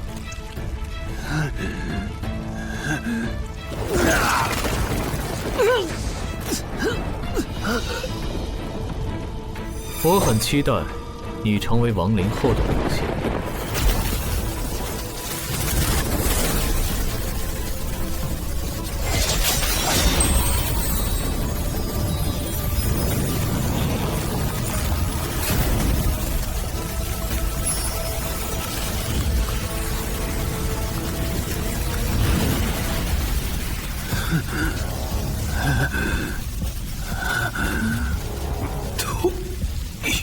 对这个 BOSS 来说，完整的我更有价值。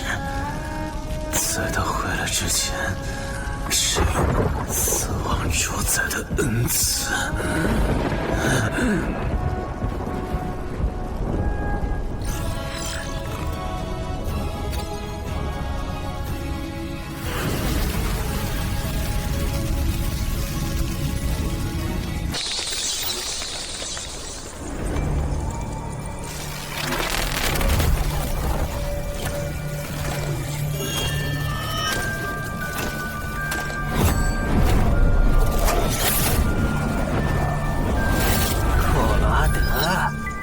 是被大军派去坟场征兵了吗？怎么回来了？切，白跑一趟！我还以为是谁激活了骸骨大军发出去的晚宴邀请函呢。我发现了一个有资格成为我们同僚的新人，让他从零开始太浪费了。我打算让大军把他变为预备役。同僚，坟场的冒险者最高才5级。这阶段的新人连合适的职业和称号都没确定，你就肯定他能跟咱一样成为传奇？他已经找到了合适他的职业和称号。这次真的太险了，如果不是那家伙主动走了，就算再给我一条命，我也完全没机会。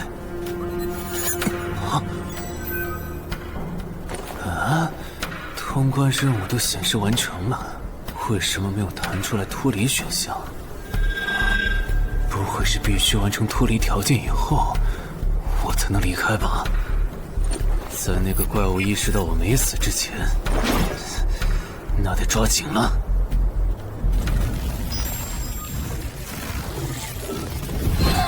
没有关闭，这个地下城的入口还没关闭。澄海先生还在战斗，他还活着。我去找尚科长。周德死在地下城里，他姐知道后一定会迁怒同期的幸存者。如果处理不当，尚科长，怎么了？慌张成这个样子？那个地下城入口没有关闭，结束的时间明明已经到了，但是他还在。怎么可能？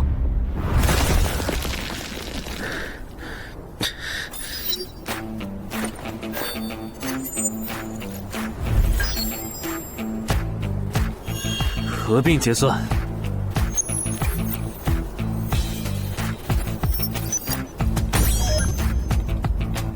原来那个亡灵骑士叫库罗德呀。不过，传奇级，坟场才5级，怎么会有这么超纲的 BOSS？ 说起来，这个地下城的 BOSS 强度这么高，以前真的有人通关过吗？尚科长，你看，尚科长，这地下城暴走后，超过关停时间仍然存在，怎么会这样呢？有2个可能：一，被卷入地下城的冒险者完成了通关任务，但却没有完成脱离任务；二，地下城升级。一定是第一种，一定是。不可能的，坟场很早以前就已经被世界冒险者协会定义为几乎无法被攻略级的地下城了。相比有人通关，我更相信是地下城内部发生了什么变化，导致地下城升级。有人出来了！是澄海先生，真的是他！哎呀，你们都在啊！担心死我了，是因为我的原因，你没能坟场竟然真的被他打通关了。一辈子的。没那么严重吧？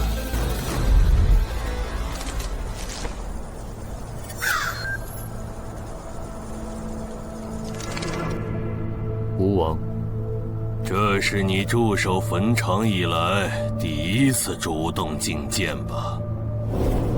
库罗德，你知不知道，就在刚刚，你成为了全球首个通关坟场的冒险者。首通？我？对，你要火了。本场这个地下城虽然等级很低，但是在冒险者圈子里很有名气。你手通的经历应该会吸引到很多资本和散人工会的招揽，当然，也包括官方。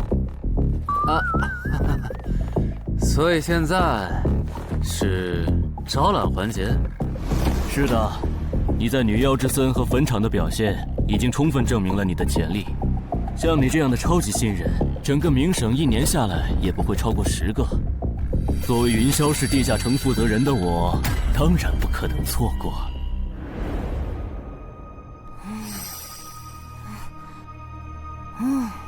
恩姐，你说那个叫双李的，是不是想抢走陈海哥的通关奖励啊？要不然他为啥要拉着陈海哥单独谈话？应该不至于吧？我可不会那么没品。而且5级地下城的通关奖励，我根本看不上，好吗？哼，那可不好说。你不需要，不代表你家亲戚不想要。这死小鬼！啊，别乱说。我们在里面聊的久，是因为在谈加入冒险者协会以后的待遇问题。不是吧，陈海哥，你要当公务员？感觉你好像对冒险者协会意见蛮大的。那倒没有，我就是觉得像陈海哥你这样强的人，完全可以像王自健那样自立门户，没必要受协会的规章制度束缚。王自健是谁？是不死冒险者里的男主。不会吧？你明明是个冒险者，竟然没看过这个吗？我是冒险者，和我看这书有什么必要联系吗？这个死小鬼！要不要告诉他们，这本书其实是我写的？你是陈汉？你真的是不死冒险者的作者陈汉？不会吧，不会吧，不会吧！如假包换，不信的话，我可以给你看我写到一半的《不死的冒险者2》的小说原稿。真的吗？啊，你怎么了？怎么感觉你受委屈了？陈海先生，你能不能不要加入冒险者协会？为什么？我以前听我哥和他朋友说过，那些加入官方的冒险者很多都后悔了。你哥有说是什么原因吗？没有，但我还记得他们谈话时的表情，非常的严肃，甚至还发生了激烈的争吵。这样吗？我会慎重考虑的，谢谢你为我考虑这么多。不，我才应该道谢。那个杀千刀的对我弟弟见死不救，你还把他放进来？商李，你是不是成了云霄市的负责人以后飘了，忘了自己是怎么上位的了？我没忘，我请他进协会不是为了护着他，他通关的地下城很特殊，过不了几天他就会被财团或大工会拉拢，好多事就不好办了。要是有潜力的成了官方冒险者，等他们跨过15级大关以后，到时候他们面临未知的危险，你是知道的。不行，那样太久了。他虽然有潜力，但不一定能突破15级变成传说。我要他下周就死。好吧，我知道了，那只能借刀杀人了。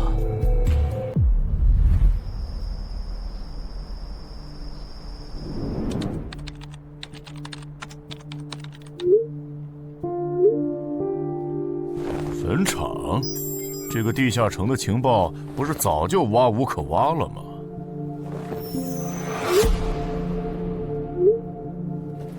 这样就可以了。你确定？5级地下城的首通奖励对普通人来说不算什么，但对6到10级的通缉犯来说那就不一样了。要是澄海的情报到了黑市，不出3天，闽粤2省的通缉犯都会跑到云霄市，这样就能给你弟弟报仇了。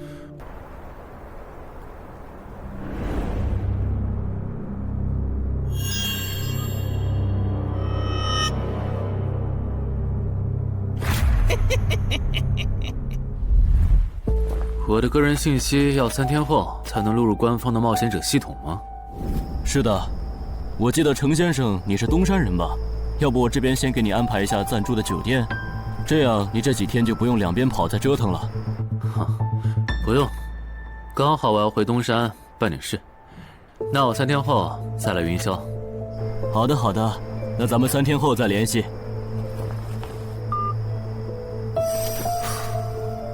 前提是3天后你还活着。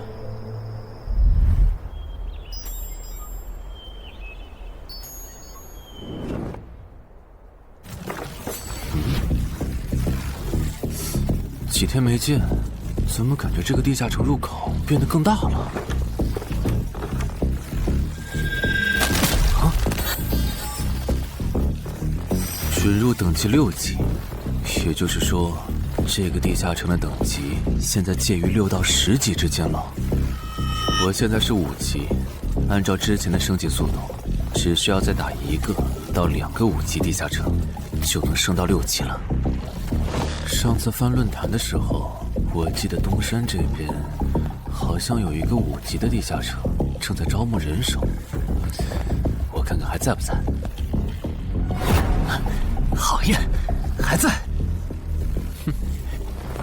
你好，请问你们的招募条件是？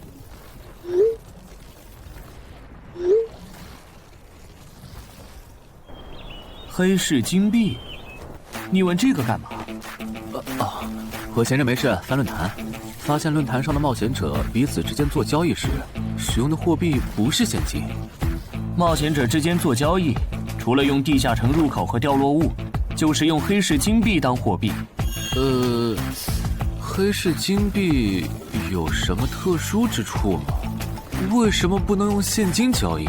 黑市金币是挑战10级以上地下城的主要收获。我以前问过安教练，他说这东西10级后有大用处，可具体咋用没跟我细说。原来如此。对了，等级没到10级的冒险者，一般是从哪儿弄到黑市金币的？我也想搞一些。新手的话，你可以试试把不用的掉落物拿到鬼市去卖。你要卖吗？要的话，我晚上可以带你去东山的鬼市。要，谢谢徐哥。东山这边的鬼市只有每周一的凌晨2点到4点有。你别看这边人很多，实际上只有1/10是冒险者，甚至更少。这些摊贩也是卖的东西真真假假，很容易上当受骗。听起来有点像古玩市场。差不多吧。总而言之，东西先别急着卖，多转转，弄清楚物价后再卖东西。我这边还有点事，就不陪你继续逛了。好的。看不出他这人还怪好的。好了，到我来扫荡了。小哥，来看看这些，可都是宝贝啊！瞧一瞧，看一看喽！精品装备，仅此一天，价高者得。小哥，来看看我的矿石啊！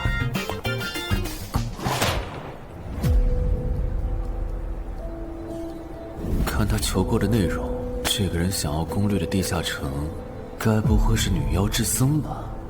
这位小哥，你有我要的东西吗？如果是对付女妖的话，口琴和长剑应该可以。哈，有啊。你打算以什么价格收？我得先看看货，货好，价格都好说。要看货，你得等我半个小时，我回家拿去。那你得快点，如果在这期间有别人卖我要的东西了，我可就不收了。哼，知道了。都在这里了。这个口琴确实可以吸引女妖，我可以给你6枚黑市金币。Nice。至于这把剑，这剑携带圣化属性，对邪恶生物伤害加2点，能够有效攻击女妖。哦，有点意思。爷呀，你这把剑我可以给你8枚黑市金币，咱们加个微信吧。之后我这边如果再有需要，交易起来也方便。好啊，加好了。慢走啊，赚大发了。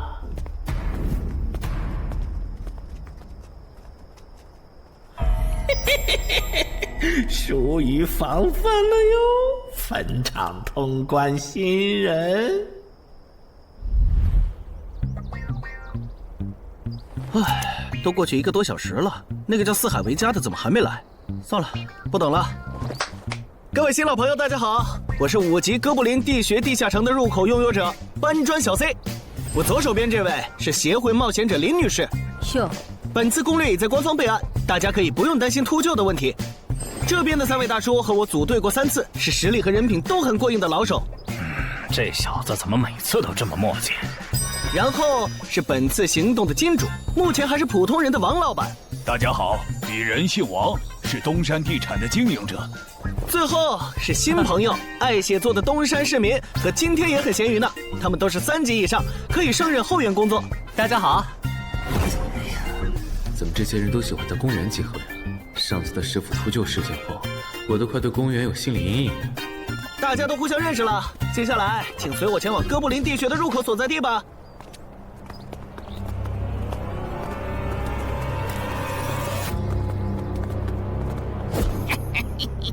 我就知道，他没用黑市金币购买装备，一定是用来换东山这边的低等级地下城的攻略门票了。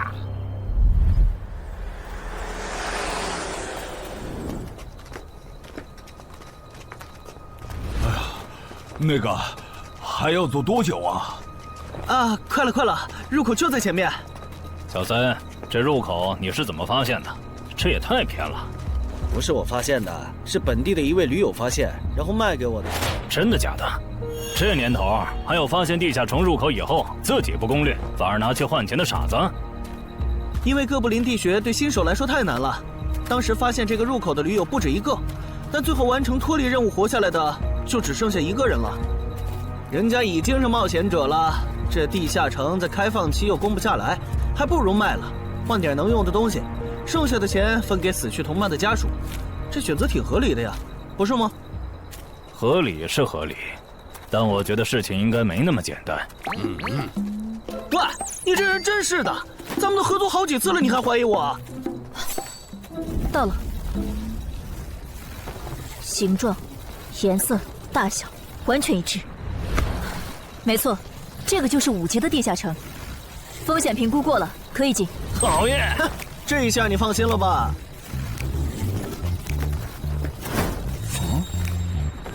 喂，我再跟你们说一遍啊，进了地下城，里面的哥布林归我们管，你们就负责保护王先生，都没意见吧？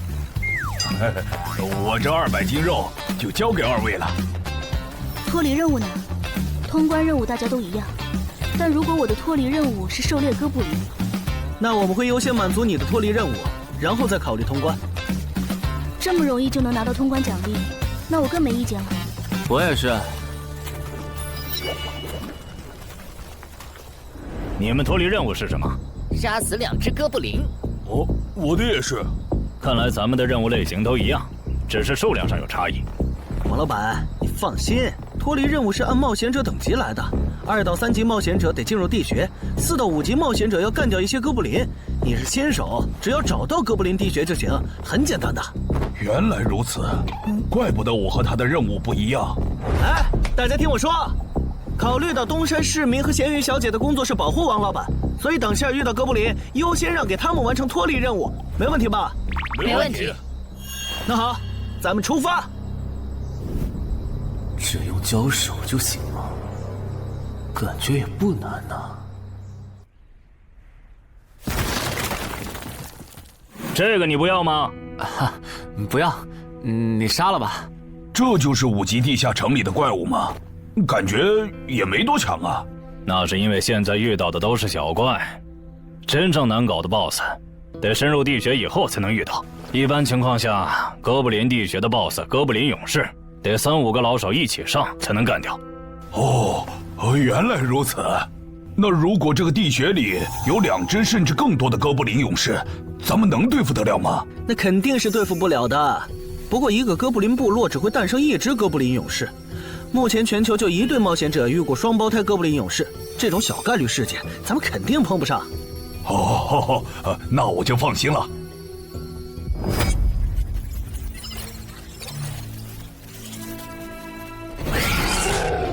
速战速决，别让他们逃回去报信。麻烦了。啊？你指哪方面？从我们踏入地穴到现在，已经遭遇了4波哥布林，很明显，这地下城的小怪数量多得不正常，我们可能中大奖了。搞不明白你们这些富人究竟在想什么。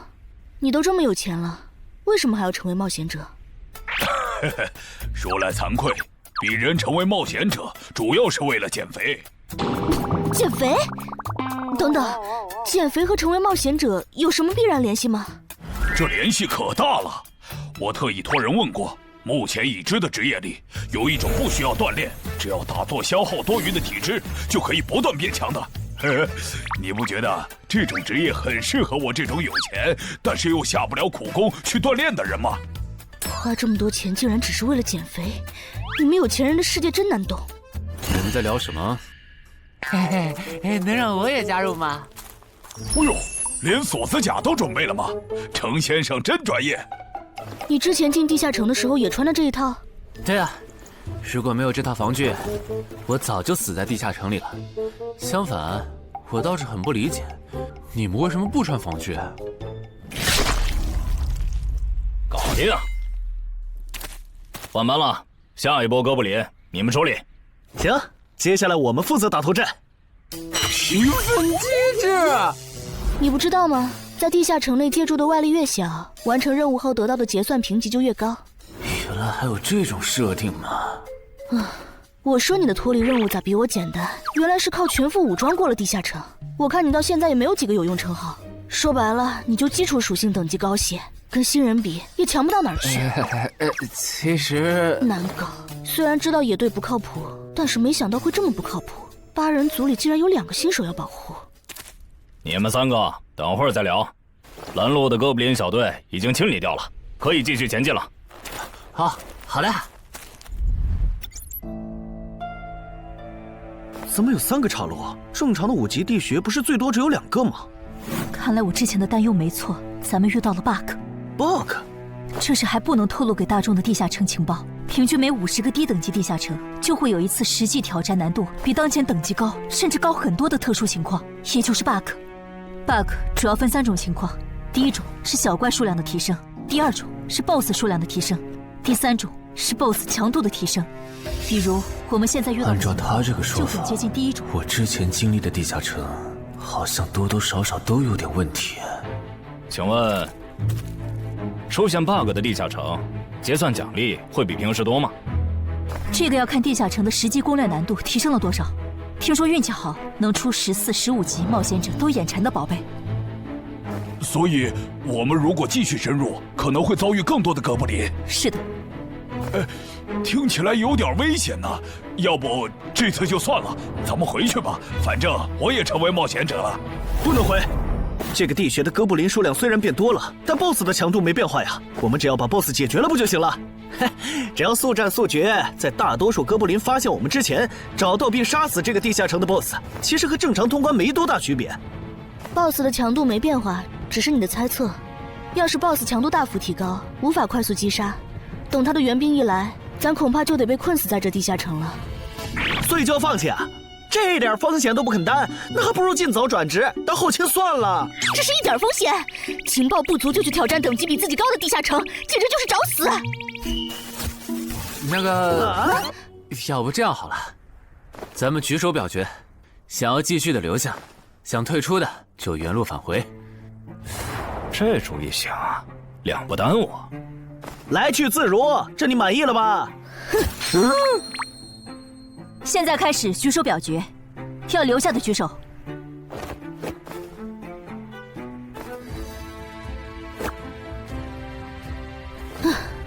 所以说野队就是野队，完全没有风控意识。不是，你有毛病吗？他们等级高，想拼一下我能理解，你实力还不如我呢，你凑什么热闹？但我还是想试试。既然大家已经做出选择了，那就在这里分道扬镳吧。王老板，你的通关费用我晚一点退给你啊。哎呀，不用，就当交个朋友了。走了。哎呀，你等等我！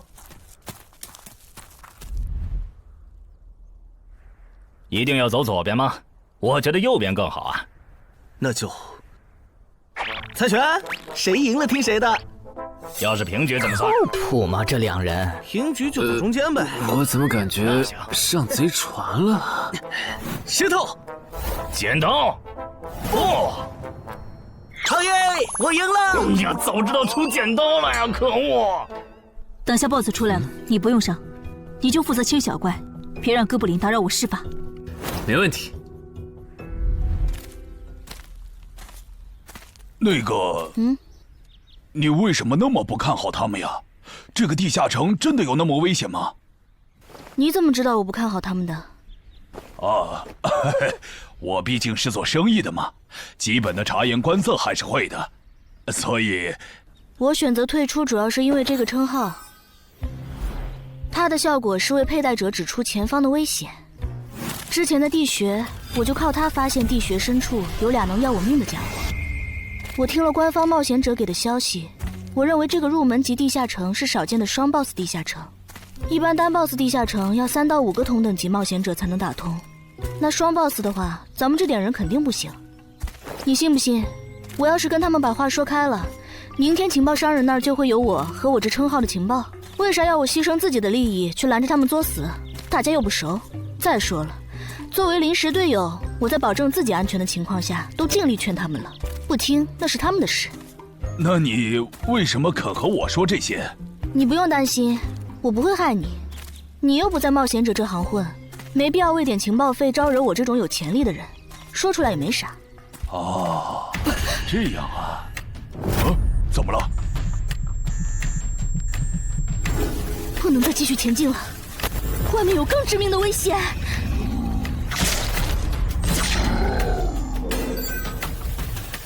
2级速能法术，烈焰爆！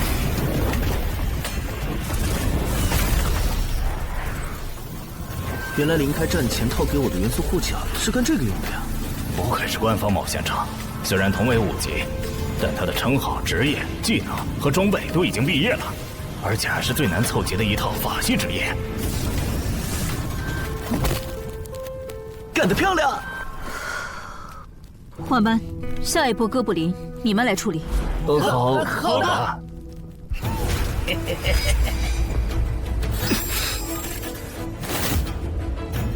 啊！你们看，那是不是 BOSS 啊？怎么感觉有点不太一样啊？应该不是吧？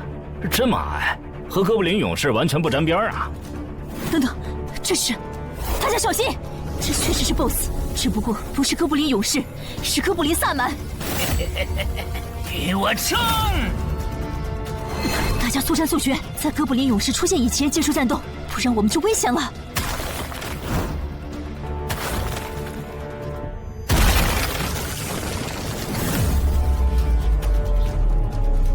开什么玩笑？哥布林怎么也开始讲战术了？这地下城到底发生了什么？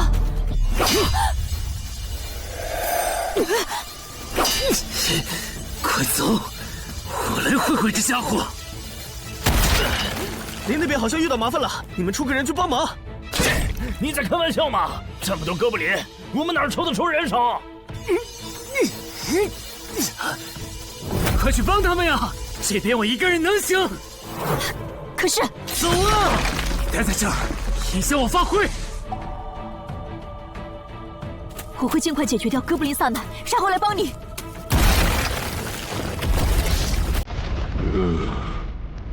可不，现在没人能打扰我们了。来。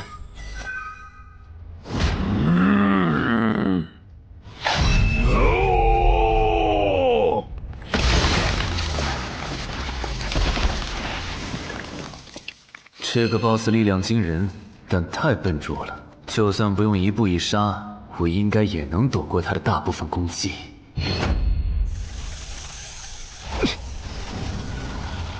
融化了吗？太简单了。虽然你同化后的速度和力量涨了，可出招没个计划，反而更容易躲了。所以。这就是5级地下城 BOSS 的强度吗？说实话，有点糟心。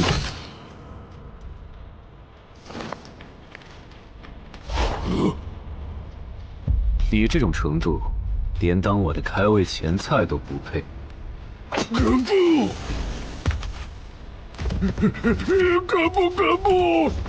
连死战到底的勇气都没有吗？这样看，我以后不用对5级地下城抱有期待了。这个地穴到底还有多少哥布林啊？再这样下去，我可顶不住了！再用一次那个火焰魔法！你以为我不想吗？这个哥布林萨满一直在用低级法术看让我施法。等一下，通关任务怎么完成了？我的也是。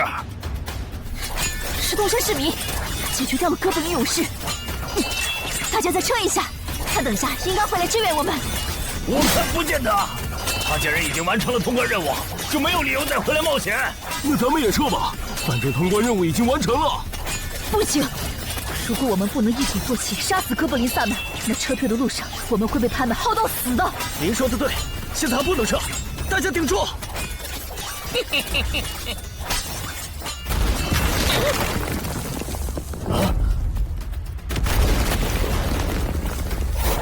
石头山市民，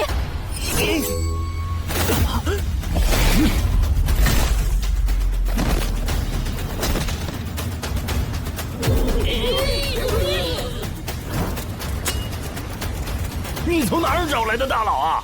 双 BOSS 地下城就被他一个人打穿了？不是我找的。关于我的事情，麻烦大家帮忙保守秘密啊！明白。你这种有潜力的新人，容易被人盯上，等级没升上去前，确实不能太张扬。理解万岁。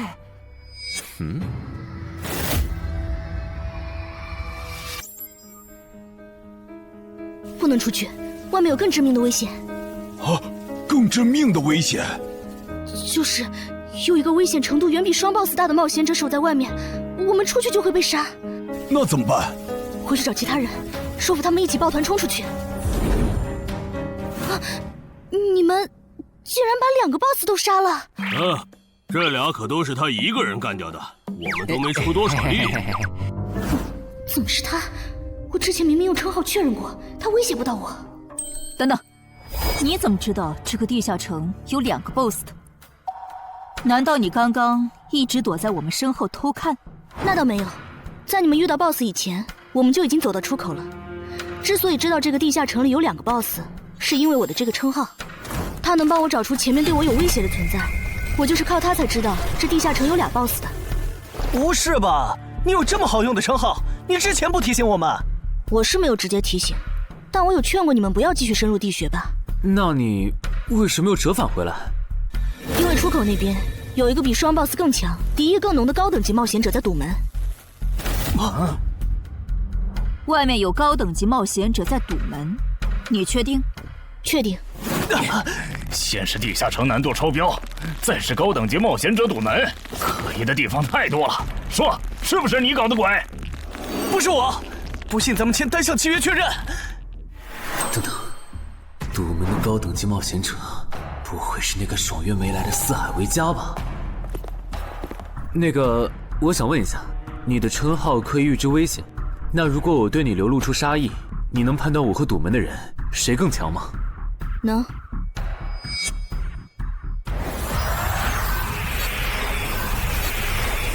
现在，我和外面的那个高等级冒险者，谁强？外面的要强一些。明白了。那摆在我们面前的，就只有一条路了。大家先去结算各自的脱离和通关任务，等提升完，咱们就去和出口的堵门者拼命。也只能这样了。早知道买这个地下城会出这么多事，我当时就不该手贱。事已至此，后悔也没用了。再说，咱们这么多人，未必打不过。这都多久了，怎么还没人出来？那个通关坟场的小子不会死里边了吧？你有没有兴趣？不好意思啊，我想再考虑一下。没想到第一次进入地下城，就让你遇到这种事，实在不好意思啊。结算出来了，这次没有掉入史诗级奇物，看来双 BOSS 的地下城难度也远不如坟场了。感觉下一个地下城可以跳过6级，直接尝试7级了。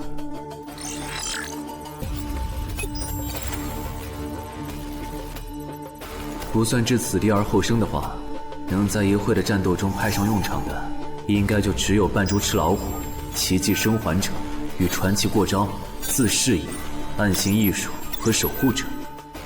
与传奇过招这技能比置死地而后生差点，能让我状态拉满，但要扣4力量、4敏捷、2感知。至于暗行艺术，应该是和扮猪吃老虎搭配，靠扮猪吃老虎走到目标的视野盲区，然后换暗行艺术逐渐接近目标，最后再切到置死地而后生，从而打出完美的偷袭。至于守护者，最合理的应该是依靠与传奇过招的感知+2，提前确定目标的下一步动作。要是目标跑去攻击别人，就切换称号守护者去阻拦他。围绕这2个称号展开的战术，感觉都还可以，但如果硬要选一个，还真不太好选。先瞅瞅新得的职业技能和奇物有啥效果，再决定下一步吧。这个向死而生不错呀，就凭它能够提升步伐和身体柔韧性这一点，搭配一步一杀的技能效果，我以后就可以在闪躲的同时攻击敌方要害了。好技能啊！还有这个假死技能，考虑到在现实世界，冒险者死后是不会产生掉落的，我完全可以利用这个技能装死，然后找机会偷袭反杀，兵不厌诈。只要那个堵门的不是脑子有毛病，非得跟尸体较劲，我就能狠狠地阴他一把。当然，这是万不得已的选择。要是可以的话，我肯定想光明正大的赢。哇，这次掉落的东西都很棒啊！骨笛、萨满旗帜和传承之书，以后去地下城就能有个哥布林跟班了。而且这个哥布林的秘药搭配上骨笛，运气好的话，能拉来一只哥布林勇士当打手。保险起见，我就不继续囤升级券了，先把战斗力拉到最高再说。我目前持有的奇物中，等级最高的就是这家伙了。把奇物升级券用在他身上，肯定是最优解。就这样，对传奇亡灵库罗德的头盔使用奇物升级券。只能升到史诗级。那算了，先用装备熔炼炉把这几个用不上的给熔炼了，看能出什么好东西，再决定奇物升级券用在哪儿。不是装备型的奇物不能熔炼吗？那我手里没用的装备，估计也熔不出啥好东西。没办法了，用奇物升级券提升被污染的名剑吧。使用奇物升级券。好酷的剑！头盔和武器确定了，那装备祈愿券就用在防具上吧，正好替换掉我买的锁子甲。厉害！这套铠甲穿起来比我之前用的锁子甲还轻便。东山市民，你那边完事了吗？差不多吧。你们整理完了吗？完事了，再给你们上一轮 buff，就可以出发了。你的装备好酷啊！这些都是你在这个地下那再等我一下，我招个怪物随从。啊！喂，别无视我呀！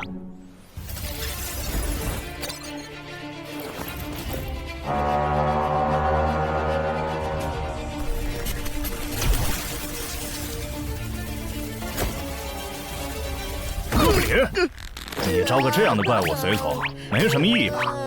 这小东西连半个战力都算不上，不帮倒忙就不错了。别急，我还没完事。接着，喝了它。这不，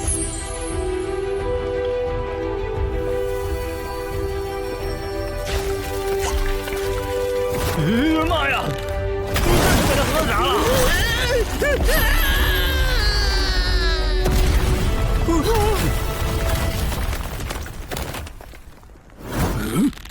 天哪，他变成 BOSS 了！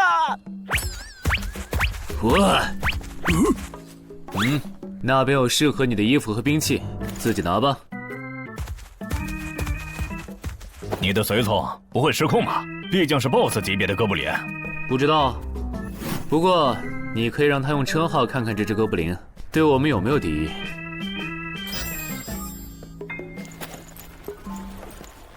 看了，他对我们没有恶意。那就好。法师护甲以及属性强化，胸之坚韧。好厉害，体质竟然加强了2点。属性增益只有1个小时。法师护甲能给没穿护甲的地方加点防护，虽说比不上你身上这套的防护力，不过有总比没有强。我呢？好耶！你没事吧？没事，休息一会儿就好。嘿嘿，终于出来了！啊，怎么还混进去了一只哥布林勇士？说好的有人在出口堵门呢，这也没有啊。估计是藏起来了，你用称号看一下他在哪儿。好。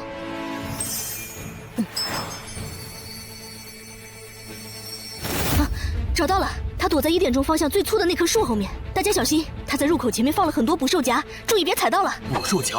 哪里有捕兽夹？有探查类的称号吗？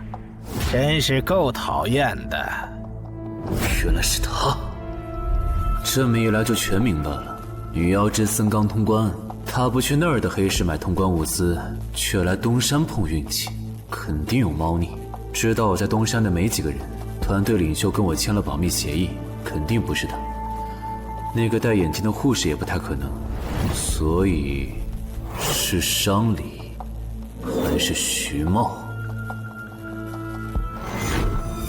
这个人好像有点眼熟啊！等等，你是高成勇？对方很有名吗？何止有名，他可是明广一带最臭名昭著的通缉犯。别看他只有7级，死在他手上的冒险者，光是已确认的就有上100号人了。他不光是想抢别人的通关掉落，还想刷出针对人类的称号，说不定现在已经刷出过量杀戮人类这个称号了。看来你很了解我吧？是协会的官方冒险者吗？果然，他已经刷出了那个称号。这样吧，我们做个交易，那小子留下，你带其他人走。这条件可以啊。要不咱们别信他！协会的档案里，高成勇有放过目标然后再猎杀的记录。要是你们真的信了他的瞎话，等他干掉陈海，再用追踪手段把你们一个个找出来，你们连还手的机会都没有。没错，虽然他嘴上说放过我们，但对我们的恶意一直没有降低。他在说谎。连恶意也能侦测吗？这样好了，既然他的目标是我，那就由我和哥布林勇士主攻。你们看时机牵制，大家都是一根绳上的蚂蚱，这种时候就别心存侥幸了。当然，如果你们中有人实在怕死，那就赶紧滚，别拖我后腿。我们会做好辅助工作的。看不出来你人还挺好的，要是我绝对逼着他们一起上。打你，我们俩足够了。哼。我就知道你们这些走大运拿了 S 级评价的新人，就会自命清高，觉得别人都是你们成长的垫脚石。但现实可不是这样的哟。新人在1到5级时很难搞到成体系的称号、职业、技能和装备。你的武器和铠甲这么豪华，我猜大多是装备吧。不巧哦，我的技能天克你这类新人。正射出，迟缓术。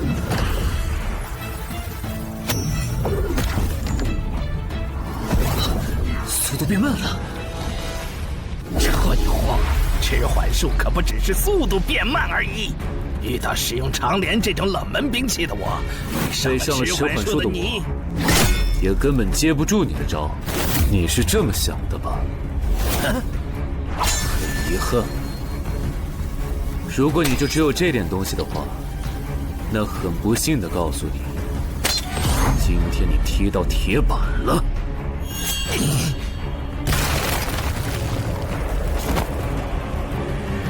开什么玩笑！我百试百灵的组合技，竟然被他这么简单的破了吗？这真的是只经历了3个地下城的新人该有的水平吗？嘿，那个高成勇也没有你说的那么厉害啊！一上来就被澄海大佬没收武器了，感觉澄海大佬都用不上咱们了。不是高成勇不厉害，是澄海太强了。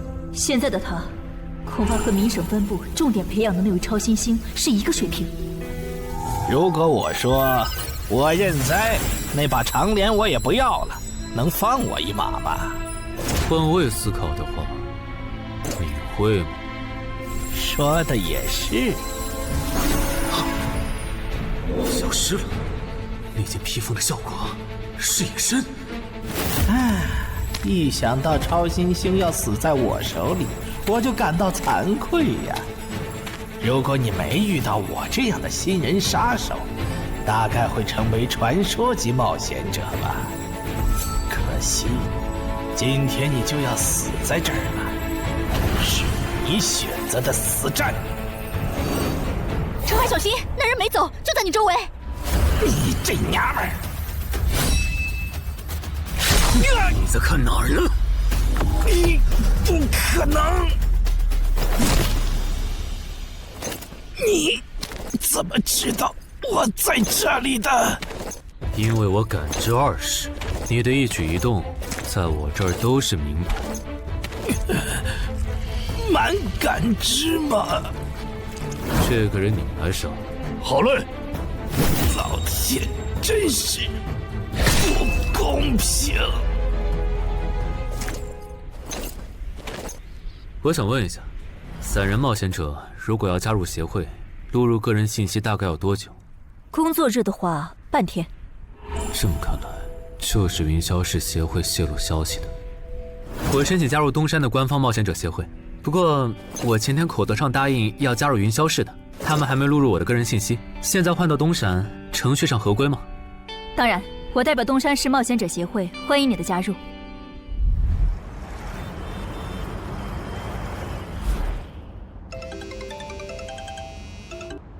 喂，我考虑了一下，还是决定不成为云霄市的官方冒险者了。为什么？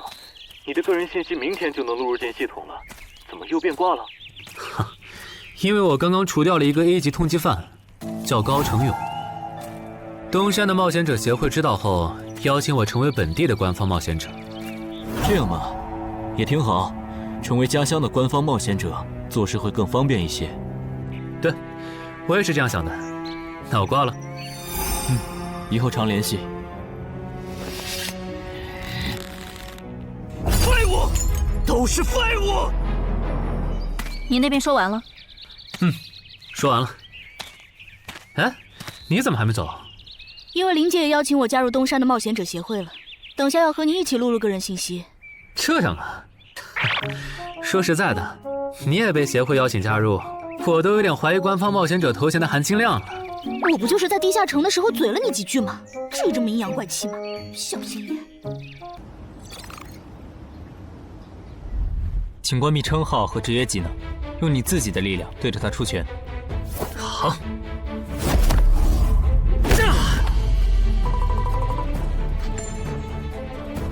不愧是官方，测技出属性的工具比变身馆的强太多了。12点，那我呢？他们测完了吗？测完了，他的力啥玩意儿都是12。17点，只有12吗？这跟他之前的表现差太远了，我以为他至少14甚至15呢。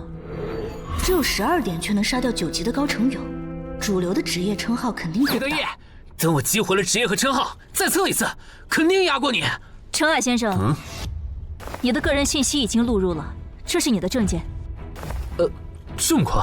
特事特办，你可是以一己之力打穿了双 BOSS 地下城，还单枪匹马完胜高成勇。另外，6到10级官方冒险者每年得通关2次协会指定的同级地下城，不然就得从攻略组调走去情报或资源采集组。把时间花在身体塑造和实战训练上，半年通关一个地下城就行。没问题。还有就是，总部时不时会有借调任务，借调时你表现出色就有奖励，奖励能换协会里的称号线索、转职证书和奇物。不过一般只有9级以上的冒险者才会被借调，你暂时不用考虑这些。有一个问题。你说。称号线索是什么？称号线索是总结好的称号获得办法。你回去用证件 UID 登内网，看看协会称号图鉴里有没有你喜欢的。要是手里有没用的奇物或图鉴里没有的称号线索，就卖给协会，换自己想要的东西。了解。对了，你打算什么时候遣散你的随从？啊？不能在这边养吗？我这只哥布林骨笛是随机召唤哥布林啊，送回去的话，下次召来的可能就不是这只了，那我不就亏了一瓶秘药吗？这你不用担心，除非你的哥布林勇士在那边的世界战死，或者你打算随机召唤别的哥布林。原来如此。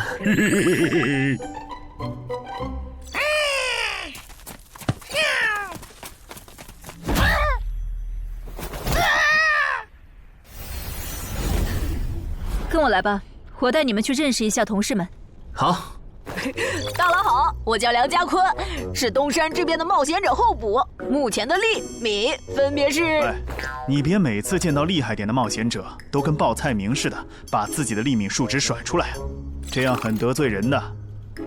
哎，有什么关系嘛？我的数值总不可能比澄海大佬的还高吧？不，你的就是比他高。你是东山这边的入口管理者？在东山专家级地下城没打通前，干不了入口管理者的活。好，所以入口管理者另有其人是吧？那他没来是因为在攻略东山这边的专家级地下城？那倒没有，他没来是因为在处理昨天突然涌入东山的通缉犯。据说好像是因为东山市出现了坟场的通关者，那些人都是奔着他来的。哈哈，这样吗？坟场那个老手坟墓啊，哟，那可是出了名的 bug 级地下城，能产出奇物升级券。啊！你们这样看我干什么？我说错话了吗？你还没意识到吗？意识到什么？那个，我就是坟场的通关者。什么？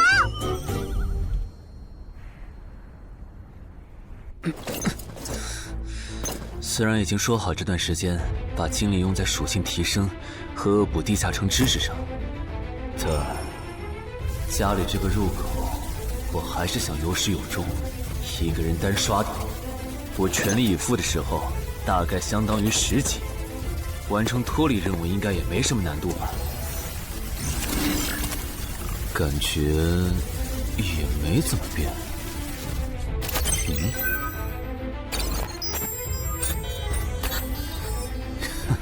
原来冒险者面板还能升级吗？那是不是等11到16级的时候，我的面板还会有变化？怎么感觉升到6级后的限制反而变多了？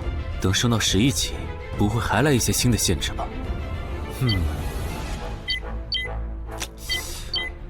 就先这样，搞定。账号弄完了，让我看看这次的脱离任务是什么。脱离任务从单选变成2选1了，这对不打算通关的冒险者来说倒是个好消息。不过，豺狼人，原来这片森林除了鱼人以外，还有别的怪物吗？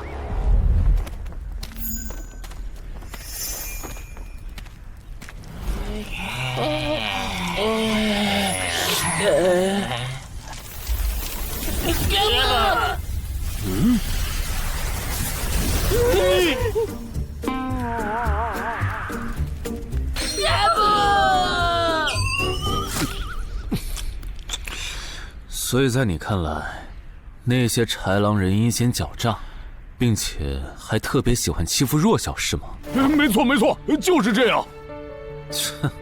这不就一群森林恶霸吗？嘿嘿，答对了。那这一次就不做和豺狼人有关的轮换任务了，先找到潮汐鱼人的孵化池，然后试试能不能通关。好了，我要问的问完了，你可以回去了。什么？我不要。你不想回去？是的。好吧，你留下来也行。好耶好耶！但我先说好，这个地下城的挑战等级是7级，你悠着点。放心吧，我很强的。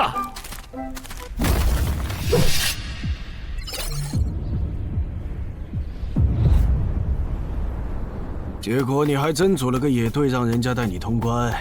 嘿，还是5级的地下城，你这胆子够大的。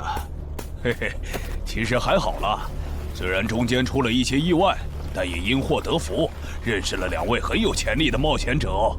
你这就是幸存者偏差。那些散人如果靠谱，我儿几就不会死在地下城里。我知道，所以我是确认有官方冒险者兜底以后，才决定下去的。说起来，前几天的新闻我看了，你儿子的死好像不是意外。怎么可能是意外？我儿子下去之前，我给他准备了2件保命的奇物，可他还是死了。那2个弱鸡入口拥有者却活着，开什么玩笑？可惜那2个杀千刀的没撑到我出手，就栽在别人手上了。不然，我一定要让他们后悔来到这世上。那这人也算间接为你儿子报仇了，咱得报答他呀。他叫什么名字？叫陈海。我这次来东山，就是要当面感谢他。陈海，你认识？我组的临时野队里也有一个姓陈的，可能就是他。什么？科长，都打起精神来！那些豺狼人斥候说不定就藏在附近的灌木丛里，你们这样懒散很危险的。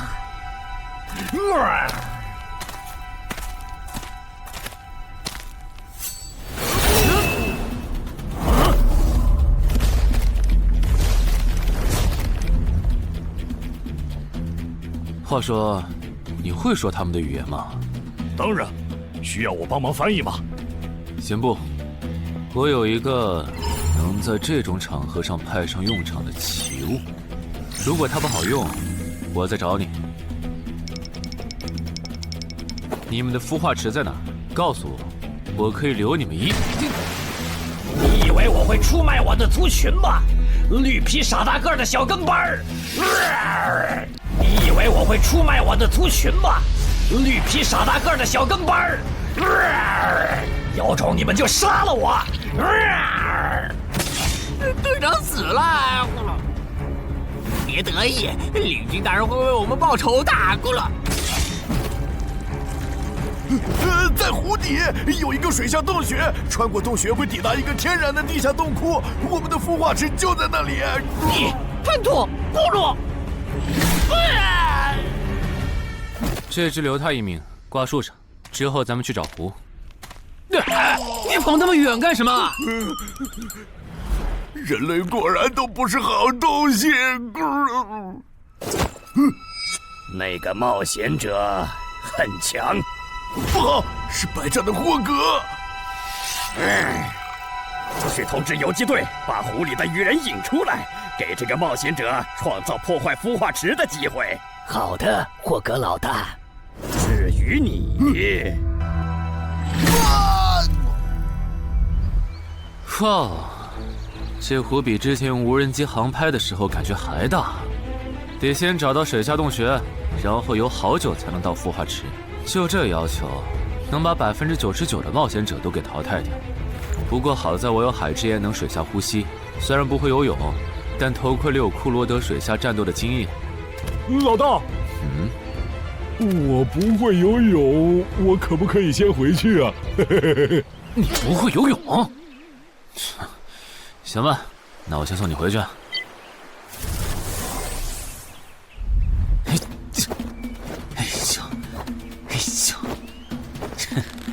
好了，热身完毕，那么出发了。果然，依靠海之炎和库罗德的头盔，就算是我这种旱鸭子，在水里畅游，那还不是小菜一碟。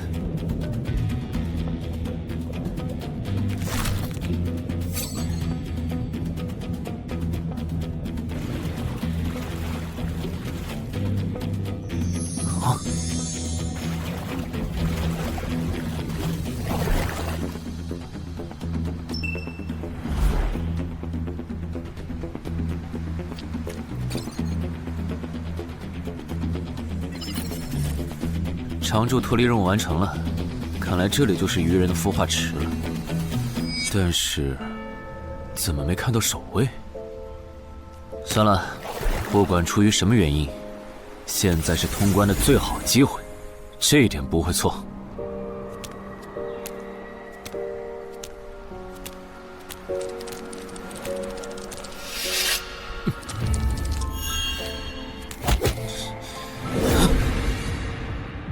就一个咕噜，有点不够分呐，咕噜。都过去这么久了，竟然还有不知死活的笨蛋想要捣毁孵化池，咕噜。是啊，不过没想到的是，这次来的竟然不是豺狼人，而是人类啊，咕噜。原来守卫一直藏在上面吗？1对4，他们应该不会给我穿装备的时间，用至死地而后生，速战速决吧。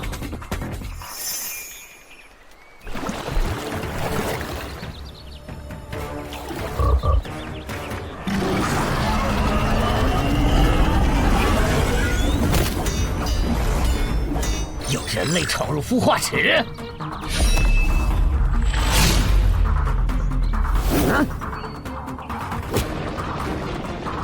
霍格老大，鱼人撤了，应该是湖里的鱼人哨兵发现那个人类冒险者了。派个机灵点的去湖边盯着，如果那个人类冒险者逃出来了，就通知我。好的，霍格老大。这几只守卫的强度比哥布林勇士高不少，他们应该就是这个地下城的 BOSS 吧。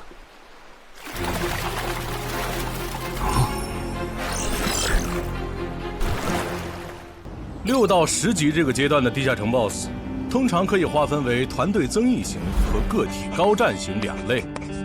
前者实力一般，但可以为同种族个体提升综合实力。独狼面对这种类型的 BOSS， 几乎很难靠一己之力通关。每次上我的课，你不是翘课就是打哈欠，怎么？我的课有那么无聊吗？但你今天讲的内容之前不是讲过吗？你要是说点11级以后的常识，我说不定会认真听。你以为我喜欢讲这些？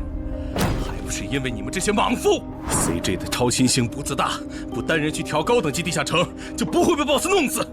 公司也不会把我临时叫过来跟你们突击补课了。什么？顺治死了？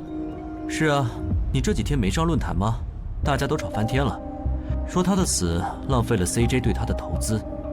哼，这我还真不知道，到底怎么回事？你快和我说说。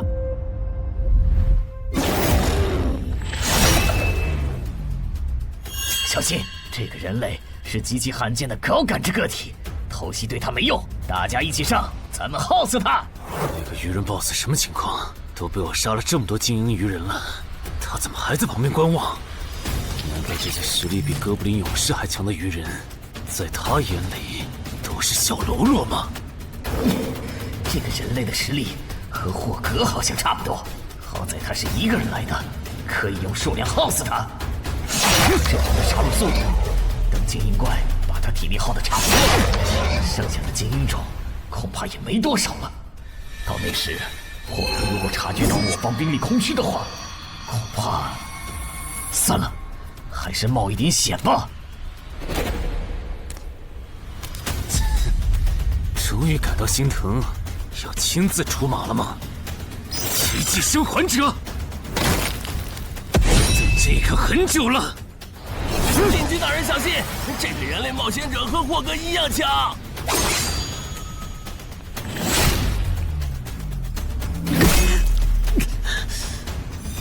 很好。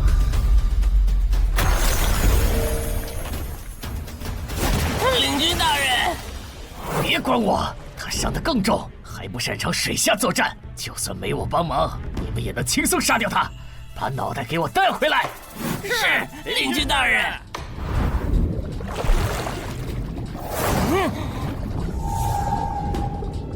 那个人类不是重伤了吗？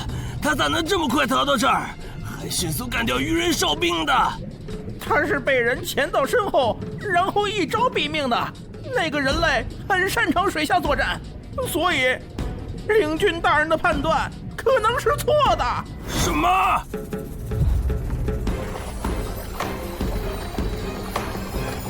该死，总算活着逃出来了，多亏了这个奇迹生还者呀，不然我就得交代在这儿了。果然和我预想的一样，那个鱼人 BOSS 沉不住气，要是他再稳点，我就会被耗死了。怪不得团长说，独狼到了更高级的地下城会越来越吃力。一挑多肯定没胜算呢，看来我还是得找些厉害的队友了。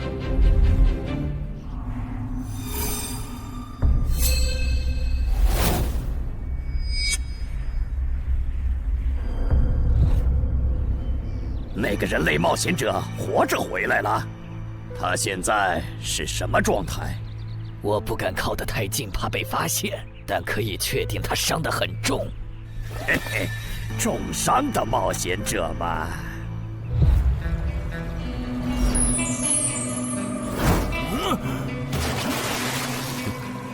下次再找你们算账。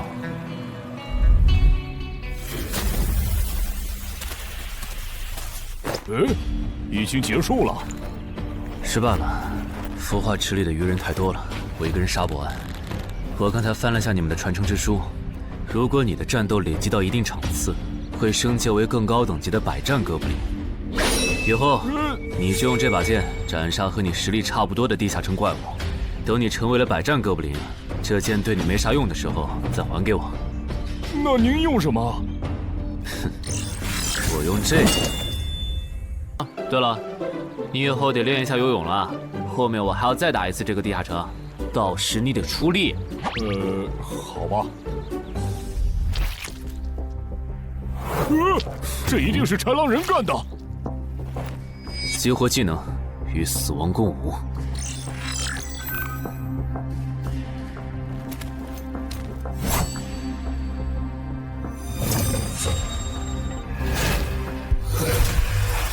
绞破阵，好快！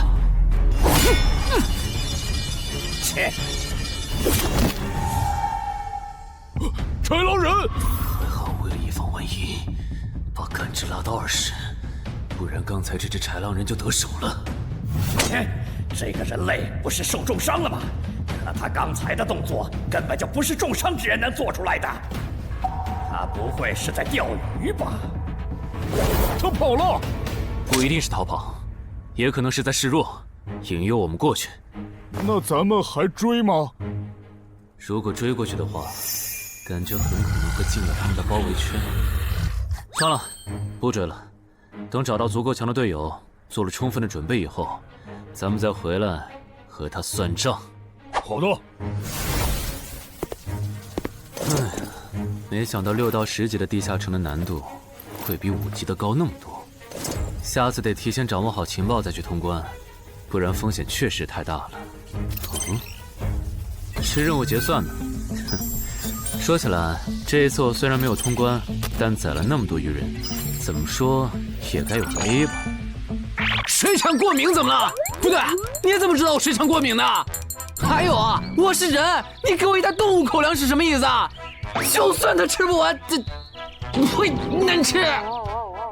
什么？他加入东山的冒险者协会了？你给我站住！你当初是怎么信誓旦旦的跟我说他死定了的？连高成勇都栽在他手上了，我能怎么办？听你这意思，我弟弟的仇你是不打算管了呗？哈，也是，你已经靠我爷爷成了云霄市入口管理人，上了岸的你哪能冒着被革职的风险对隔壁市的超新星下黑手呀？我真是看错你了，早知道爷爷当初留下来的资源就该用在周德身上。干什么？转手我爷爷留下来的遗物啊！我弟弟死了你不帮忙，那我就把你想要的遗物给能给我报仇的外人了。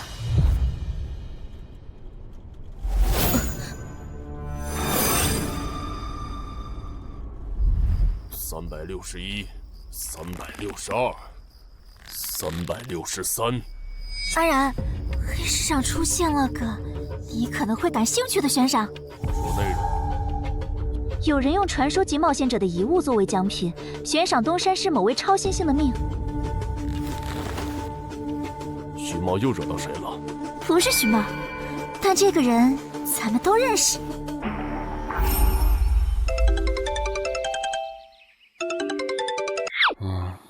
哇！陈海哥，你被人盯上了！我知道呀，这问题不是已经解决了吗？这次不一样，有人在网络黑市高价买你的命。哎呀，你别不当回事！发出这则悬赏的人出价很离谱。我哥说，如果不是你救过我，他说不定也要分一杯羹。具体怎么回事？你再详细说一下。就是我哥他们在网络黑市上看到，还真有你的悬赏。能查出来是谁发的吗？不用查，就从这则悬赏的报酬反推，发出者大概率是已故的传说级冒险者周建明的直系亲属。你怎么和他们结上仇的？他们为了你把遗物都掏出来了。不知道，我都没听过这个人啊。行吧，那我现在联系老大，让他说服对面撤掉这则悬赏。如果是误会的话，看能不能让老大组个局帮你澄清一下。好的，那拜托了。对了，这几天你就待在协会吧。传说级冒险者的遗物一定会吸引很多人铤而走险。被人捷足先登了？不对，这里似乎没发生战斗。看来那个叫程海的，当时应该在攻略自己家里的地下城。真不知道他是幸运还是不幸。虽然因为家里的地下城躲过了第一波袭击，但被堵在地下城里的话，他连逃都没地方逃。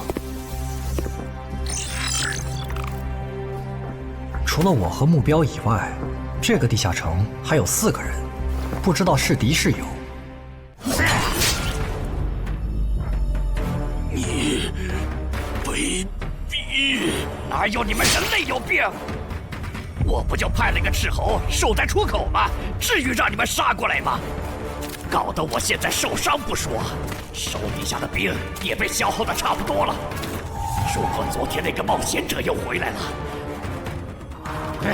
不行，留得青山在，不愁没柴烧。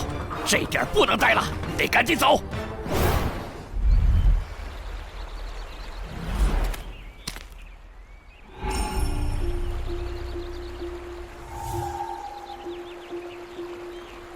3个猎人，也就是说，目标那边顶多只有1个同伴吗？这么看的话，这个游戏变得更有意思了。安教练，你找我？对，程海被悬赏的事，你知道吧？知道。那正好，你给程海打个电话，如果他不知道自己被悬赏了，随便挑个6到10级地下城，邀请他和你一起打。剩下的不用我说，知道该怎么做吗？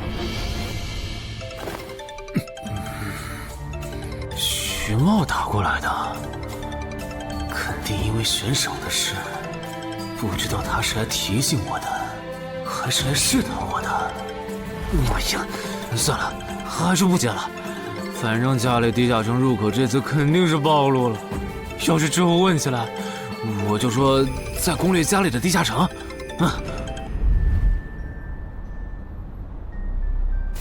咱们来晚了，那个叫程海的，应该是被前面的人逼进这个地下城里了。我们还进去吗？进。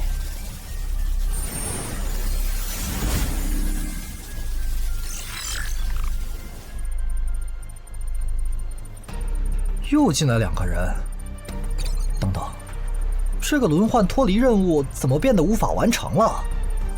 难道说这个地下城的精英豺狼人已经被杀到不足5匹了？你好，那边的人让我问你，要不要一起开个会？那边的狂战士好像有事要跟咱们商量。也就是说，你和你的同伴是最先进入这个地下城的，程海不在这里。对。那我不明白了，你们没堵到人，为什么不离开，反而在这儿扎堆守着湖呢？因为我同伴的主职业是海兽祭司，他因为职业特性的原因，发现这个地下城刚刚诞生了一只英雄级鱼人，他想趁着对方还未成长起来，和他签订主仆契约。那你们呢？你们为什么不去做轮换脱离任务？因为我们进入地下城用无人机找程海的时候，只发现了守在湖边的他。等我们赶过来以后，他既不承认程海在湖里，又不肯交代他守在湖边不走的理由，那我们能怎么办？只能陪他在湖边耗喽。这不能怪我呀，我总不能说我的同伴下水了，但我不会游泳，只能在岸上等他吧？你这家伙！啊，我怎么了？先等一下，你们的事情我大概了解了，但这应该没有商量的必要吧？有必要。刚刚我的同伴死了。啊？力量涌上来了。这样的食物外面有很多吗？除了偶尔出现的人类冒险者，附近的森林里还有一批豺狼人。很好，把他们带过来。现在恐怕不行，因为昨天和今天的冒险者已经把我们的兵力削弱到无法和豺狼人抗衡了。那需要多久？50个日升和日落。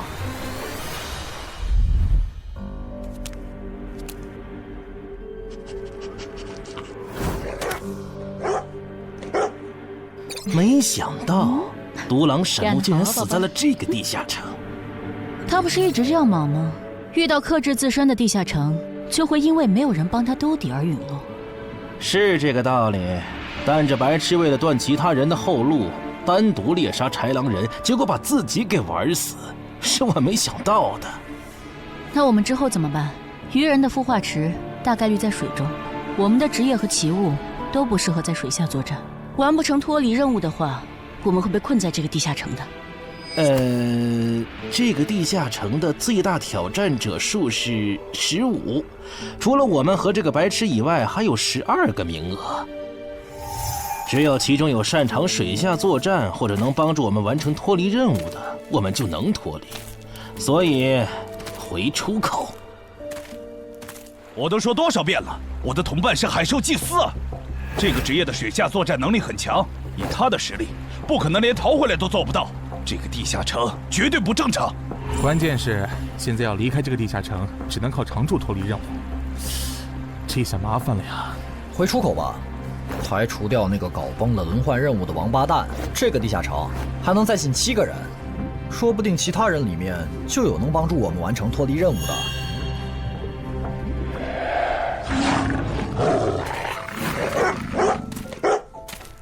刺杀者王二，他不是去月省了吗？怎么会出现在这里？你们得手了？没，目标可能根本就没进来，咱们被耍了。可以啊，海哥，我还是第一次听说有6级冒险者的悬赏金能和史诗级奇物挂钩的。这又不是什么值得骄傲的事，而且不管从哪个角度看，官方冒险者被公开悬赏这件事都太奇怪了吧？你这么一说，倒确实是。虽然冒险者适用的法律和普通人不太一样，但官方冒险者被公开悬赏这种事，我也是第一次见。因为悬赏的发起人很特殊，他是已故传说级冒险者周建明的孙女，而周建明就死在天门入口翻船事件中。好痛啊！上吧！所以，战死在天门的周建明的后人才会继承遗物，拥有诸多特权。对，又因为周建明的孙子死在了坟场，而你又救出了2个本不可能活着的一般市民，堵死了他弟弟的生路，所以周建明的孙女才会迁怒于你，想要你死的。照你这说法，我们的矛盾岂不是化解不开了？那倒不至于，老大已经约了米省负责人，也就是周建明的旧友，还有发布者，一起谈这件事情了。快的话，下午就能谈出个结果了。我们没来晚吧？没，刚刚好。那就好。啥情况？怎么进不去？刚刚那个人还可以的，不会刚好到我就满员不让进了吧？我觉得我们现在得团结起来，一起完成任务。话说，你们找到陈海了没？他根本不在里面。啥？陈海不在这个地下城？脱离任务需要下水才能完成？对，本来轮换任务不用下水的，现在任务推进不了，只能等入口翻转以后再进去了。关键是这片森林里的物资可能不够我们撑到入口翻转的那一天。那怎么办？有人的物品栏里带了足量的食物和水吗？我可以高价收。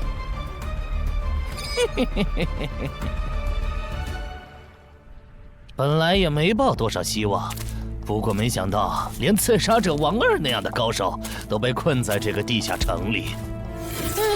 这样看，少了这些竞争对手，等我完成脱离任务出去以后，说不定真的可以燃制周建明的史诗级遗物了。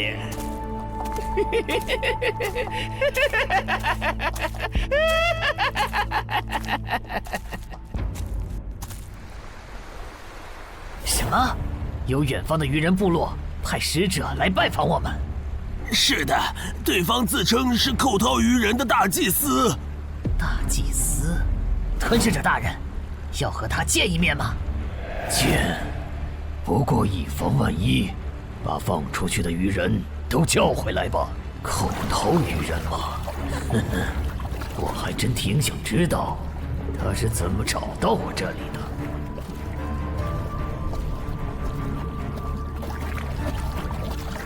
领军大人答应见你了，跟我来吧。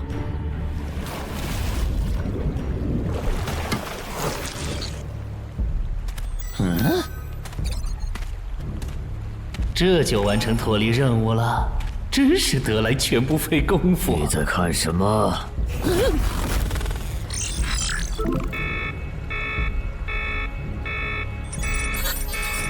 英雄级单位，7级地下城怎么会有英雄级单位？你在发什么呆？吞噬者大人问你话呢。别慌，他们看不到我的任务面板，只要找个理由搪塞过去。理由，有了。本祭司拜访过很多鱼人部落，但像你们这样能把孵化池放在地表生物完全无法到达的部落，我还是第一次见，一时有些惊讶。这样啊，那不怪你，毕竟不是哪一只鱼人都能找到这样的风水宝地。嘿嘿，不对，他有问题。天赋不会说谎，打他出现在我视野里的那一刻开始，我的天赋就一直在提醒我，吃掉他，我还能再升一级。我的天赋是不会对同种族的鱼人同胞生效的，他根本就不是鱼人。如果不是那个叫程海的圣母心泛滥，我弟弟才是最有可能完成脱离的人。官方冒险者应急预案操作手册第4条，被卷入生存类地下城翻转拉人事件，需优先帮助弱势群体完成脱离任务。程海的操作完全合规，不是他的问题。但他那个时候还不是官方冒险者。周畅，你先别说话，我就问一个问题。您说，如果一切顺利，你觉得程海能成长到哪个程度？优秀的中间，独当一面的地区负责人，还是传说？以散人冒险者开局，1个月到6级，还单杀了新兴猎手高成勇。不管从哪个角度看，程海都比同期的我要强。再结合他在坟场的表现，我觉得他至少都能胜任地区负责人，甚至有望冲击传说。好，那这事儿就这么算了。我这边稍后会督促华东委托集市的负责人下掉那则悬赏。黄伯伯，差不多得了。我之前看在建明哥的面子上，一直纵容你和你弟弟，但再怎么照顾也是有限度的。我们这一边的传说种子，可不能因为你的一己私怨而夭折。程凯哥，好消息！你的悬赏被撤掉了。好呀。程海的悬赏没了，这才24小时不到吧？谁这么效率？看来只是悬赏被撤回，不是有人有事。他刚微信回我了。所以是郑仁君出面私保了吗？没想到他这么看好这个新人。黄伯伯，那则悬赏是您点头了以后我才发的，为什么那个郑仁君说几句您就改口了？他郑仁君的面子有那么大吗？如果只有东山方面的施压，我其实还能帮你扛几天。但现在是除了协会内部，还有别的方向的压力也给到了我这里。那个叫程海的人脉比你想的要广。别打了，我知道的我都说了，给我个痛快吧。大人，已经审完了。哦，森林里有12名冒险者，实力和豺狼首领差不多。他们不擅长水下作战，不用担心会打过来。现在被困在森林里，无法撤离。森林里食物少，撑不到50天，有点意思。这位就是东山市的入口管理者邓仁君，你的事就是他出面说和的。谢谢郑哥。客气。虽然华东委托集市已经撤掉了针对你的悬赏，但保险起见，未来2个月你还是别出这栋楼了。外面指不定会有高等级通缉犯冒险来杀你，然后找悬赏发布者领赏。有道理，那我不出去了。等一下，那悬赏陈海哥的人呢？这种坏规矩的事儿，他难道就没有处罚吗？发布者毕竟是周建明的孙女，官方不太好处罚她。不过对她丈夫伤礼的处罚，过段时间会下来。她应该当不了云霄市的入口管理者了。周建明遗物的保管权现在归民省负责人黄雪了。虽说所有者还是周昌，但以后交易赠与都得在黄沈监督下进行，这样他就没法再给你使坏了。对了，我家有一个7级的地下城入口，距离反转还有50天。既然未来2个月我都要住在这里，那我用不上了，我选择上交。什么？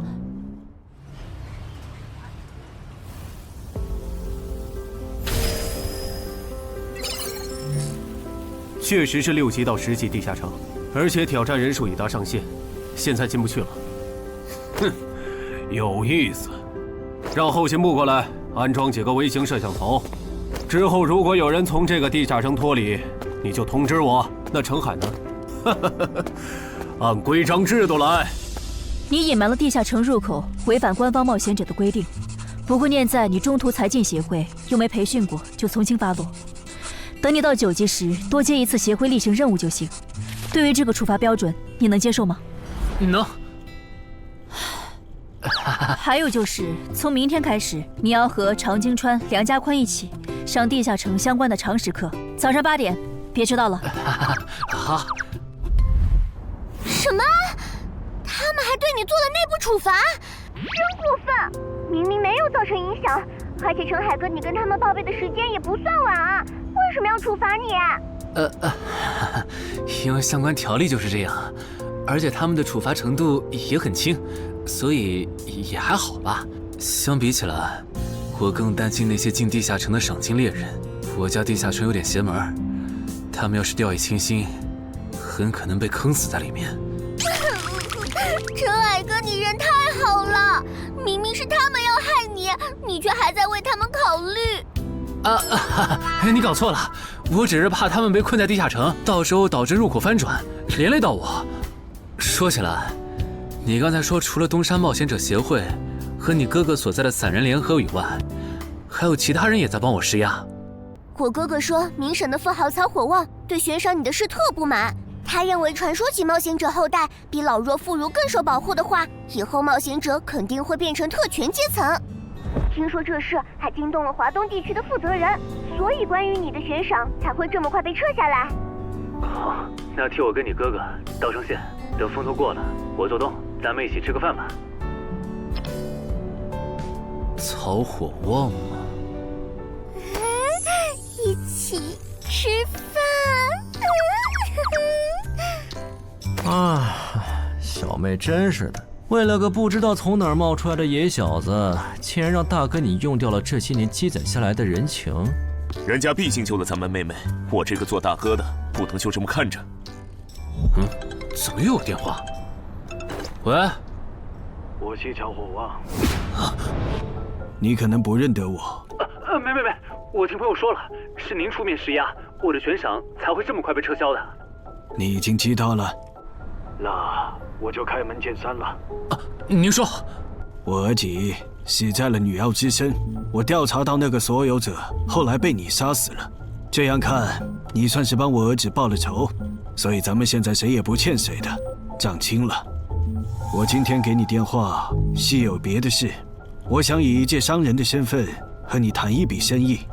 简单点说，府和朋友都觉得你有前途，打算重点投资你。你以后要是成了地区负责人，选辖区时可以适当听取我们的建议。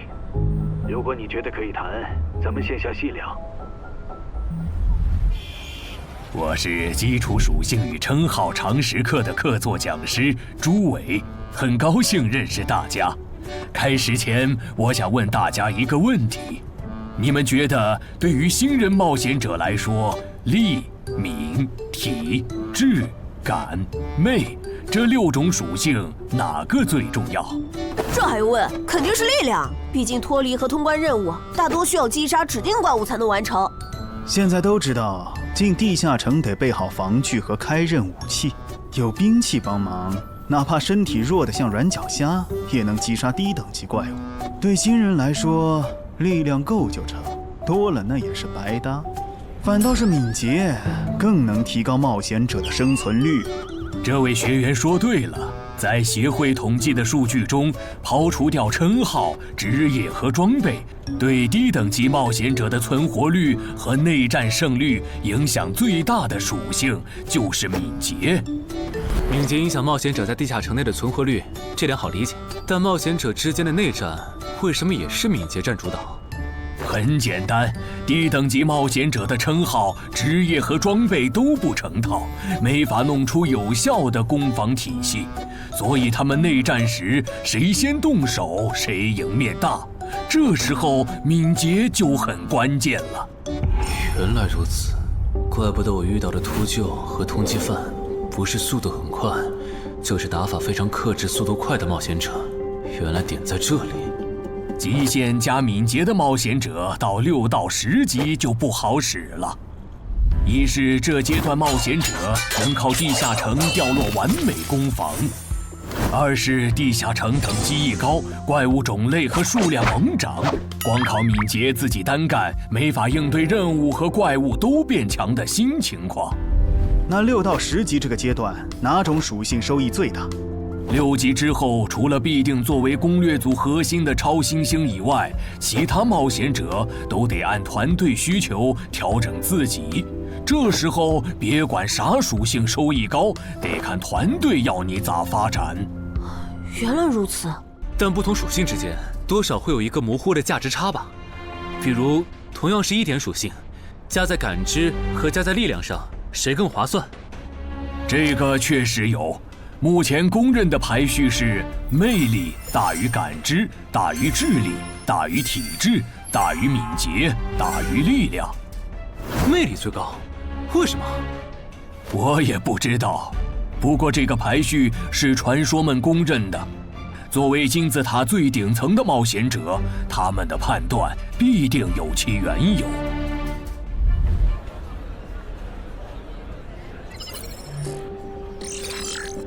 这英勇骑士转职成功，加1点魅力，还是隐藏职业。可我主职业就是近战，副职业再选同类，会不会最后效果1+1小于2啊？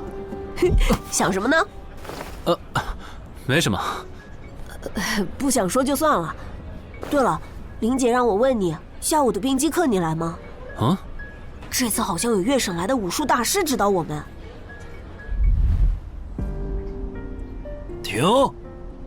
第7局，长经穿胜。枪的优势这么大吗？算上达人绷带的效果，我等于是被14比0了。关键他的速度没我快，体力也没我好啊。你已经连输7把了，还打吗？打，我还没累呢。你呢？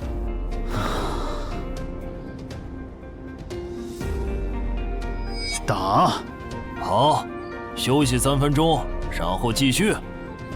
怎么感觉不用称号和职业技能的陈海哥表现还不如我？你说的没错，他做了个基础身体塑造就去女妖之森了，靠着地下城和坟场暴走事件成了华东新星。要是光论基本功，他确实比不上你。啊，这样吗？不过作为冰姬的门外汉，他的表现已经足够出色了。他现在已经能一步步跟上常经川的节奏了。我估计5局之后，他应该就会开始赢了。停！第8局，长京川胜。开什么玩笑？这才10局不到，他就变得比梁家坤强了。他的智力到底有多高？感觉不是打法的问题。如果我的爆发力再强一点，刚才那一局说不定能赢。陈海，啊，下一局你用称号和职业技能吧。你确定？确定。我想更直观地感受我和超新星的差距。长京川亮称号了。什么？他们好像要来真的。行吧，老爷爷，您往旁边站一点，我怕待会儿打起来会碰到您。不用顾及我。好吧，那我尽量快点结束。置死地而后生，看起来好像是增加爆发力的称号。我准备好了，你先攻吗？不用。好，来吧，让我领教一下超新星的含金量。那你不要眨眼哦，现在的我可比之前快多了。好快！我出手更快！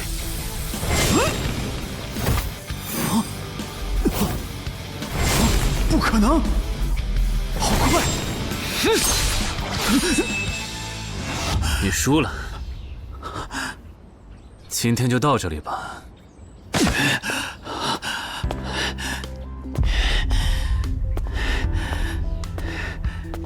喂，我完事了，换班换班。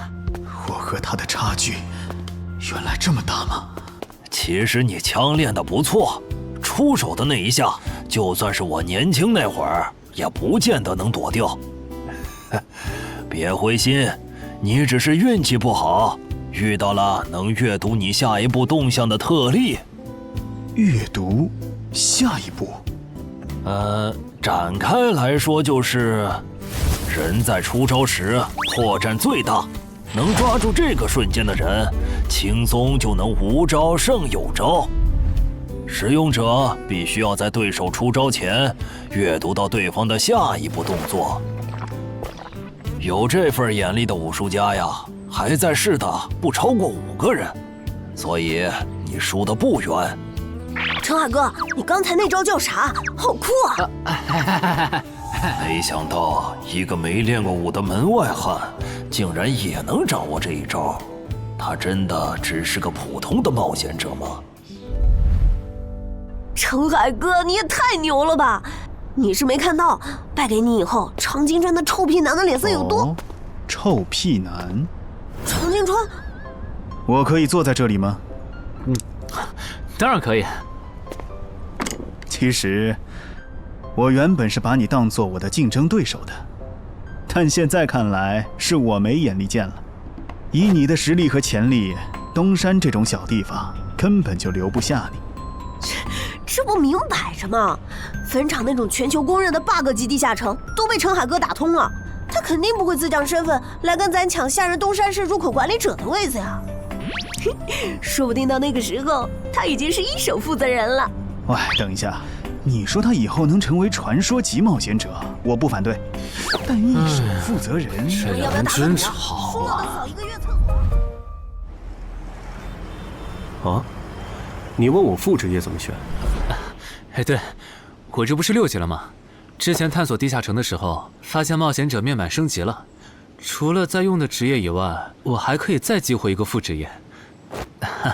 但我不知道副职业该怎么选，所以来问问你。这个在主副职业常识课上会讲。不过你既然问了，那我就简单说下。一般来说，冒险者主职业分常见和隐藏2种。常见职业很多，进阶方法也大都搞清楚了。你的主职业要是常见的，去内网一搜就知道和哪个副职业最配了。那如果主职业是隐藏职业呢？果然，你是隐藏职业。隐藏职业因其获取难度，目前协会只掌握了个别职业的最优路径，其余的就只能凭感觉来了。啊？凭感觉？那如果选错了，后续不就完蛋了？谁也打不过了呀？不一定。毕竟常规职业冒险者，就算是成为传说，实力也只能排到中等偏下这样。如果你真是隐藏职业，只要没选和主职业互拖后腿的副职业，那上限就不会低。说起来，有一些隐藏职业，甚至不需要副职业就能直指传说，甚至还是上位传说。这样吗？不过这种，就算在隐藏职业里也是非常稀有的，就像8美人的骑士。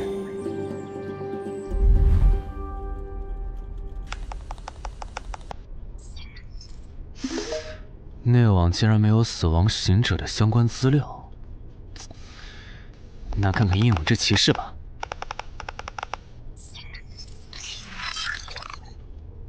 没想到我手痛坟场得到的转职道具，竟然在全球冒险者圈子里被无数人追逐。看他们的评论，这个转职徽章除了挑战难度高的离谱以外，没有别的缺点，而且挑战次数也没有限制。那么只要转职成功，就必然能成为上位传说。嘿嘿嘿。使用英勇之骑士试炼徽章。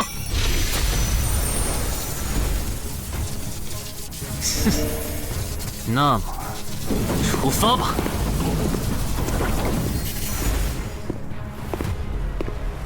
啊！不是吧？让我挑战他？啊！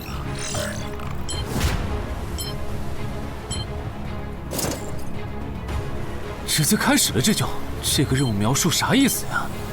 是要撑过10分钟吗？还是用10分钟得到他的承认？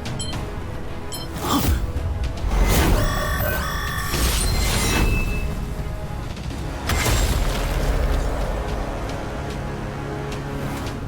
这家伙该不会比库罗德还强吧？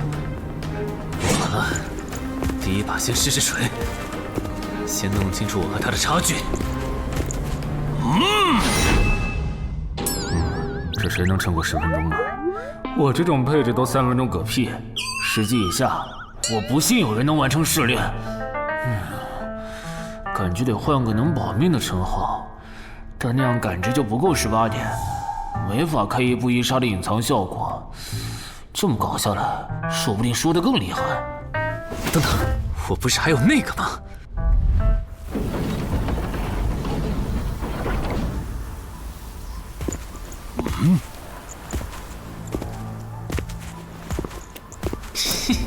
讨厌，这个傻大个的弱点是感知，他看不到穿了隐身衣的我。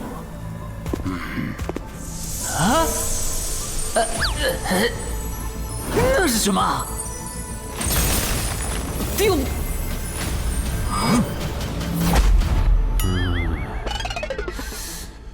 他怎么能有看破隐形到位的技能啊？不行，我就不信邪了。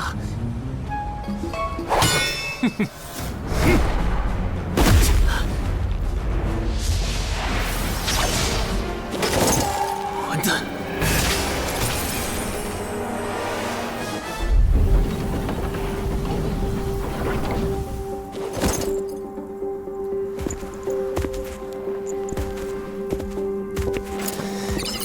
再来！啊！那些冒险者还在我家？对。虽说不知道发生了啥，可要是时限到了，这些冒险者还不出来，那咱就得掌握更多这地下城的情报，这样以后入口翻转的时候才能处理好。换个地方聊吧。还是没找到乔敏吗？没有啊，周围都找遍了，没有他的痕迹。那看来他不是下湖了，就是去更远的地方找豺狼人了。希望是后者，不然我们的麻烦就大了。我希望他是去找豺狼人了。老七那边应该也发现了，这地下城难度会越拖越高。等孵化池孵出大量的鱼人后，我们恐怕都会死在这儿了。你说什么？你家地下城的通关任务是捣毁潮汐鱼人的孵化池？对啊，怎么了？我先冷静一下，林，你来给他解释。好，目前官方已公布的地下城翻转规则，你都知道哪些？基本上都知道。入口翻转后，攻方守方位置互换，我们这儿会变成愚人需要攻略的地下城。没错。那你知道来咱们这边的地下城土著也需要满足指定条件才能回到他们的世界吗？什么？等等，你的意思是那些土著也会有脱离和通关任务？是的，而且绝大多数情况下，两边的脱离和通关任务会很接近。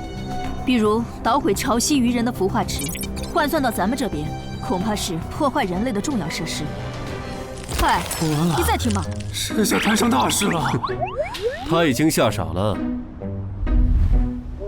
你说东山市下个月会有一个7级地下城翻转？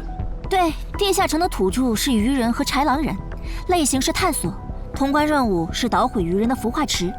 所以他们想要征调咱们的徐茂。是的，报酬是官方掌握的同等级地下城的随队通关名额。等等，郑哥不是14级的冒险者吗？处理一个7级的地下城不是很简单吗？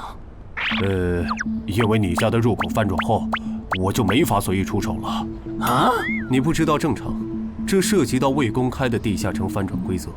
当入口翻转后，我们的世界就会变成愚人眼中的地下城。因为入口翻转前后规模不变的铁律，所以在有愚人完成脱离任务之前，等级高的正人军不能动手。啊，原来如此，怪不得坟场明明只是5级地下城，但却存在传奇个体。怪不得小鬼头脱离后，坟场就立刻进入到第2阶段，这样就解释得通了。这个规则不是强制性的，我不能出手，主要还是因为有人曾经尝试过这样做，结果导致入口等级提升，对面的高等级个体也能来到我们的世界。简单说，用同等级处理同等级翻转问题，是各国冒险者协会试过好多回后得出的最优方案。那军队呢？郑哥这样的不方便出手我理解，但军队和热武器明显更靠谱吧？用军队和热武器对付入口翻转，攻略地下城确实最效率，但过去10年来，所有这么做的国家，最后都后悔了。啊？后悔了？为什么？因为那意味着 bug 要出现了。军队和热武器要是掺和进来，地下城的实际挑战难度就会远超它本来的等级。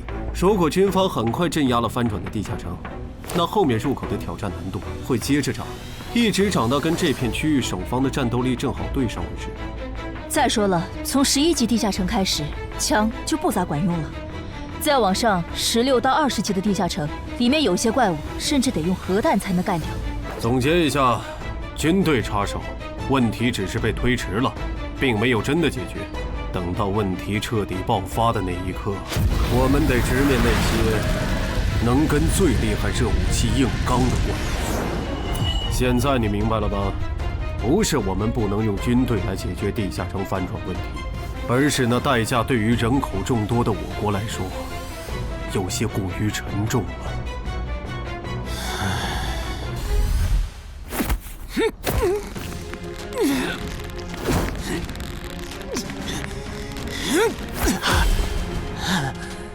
陈海哥这也太拼了吧！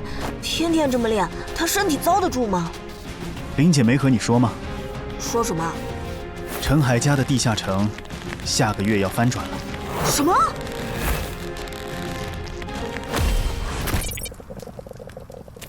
你那边怎么样了？老样子，湖里的鱼人不肯上岸。我猜这个地下城的 BOSS 已经察觉到我们被困了。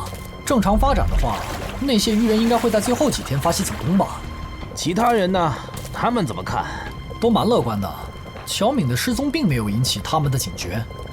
唉，那这下不好办了。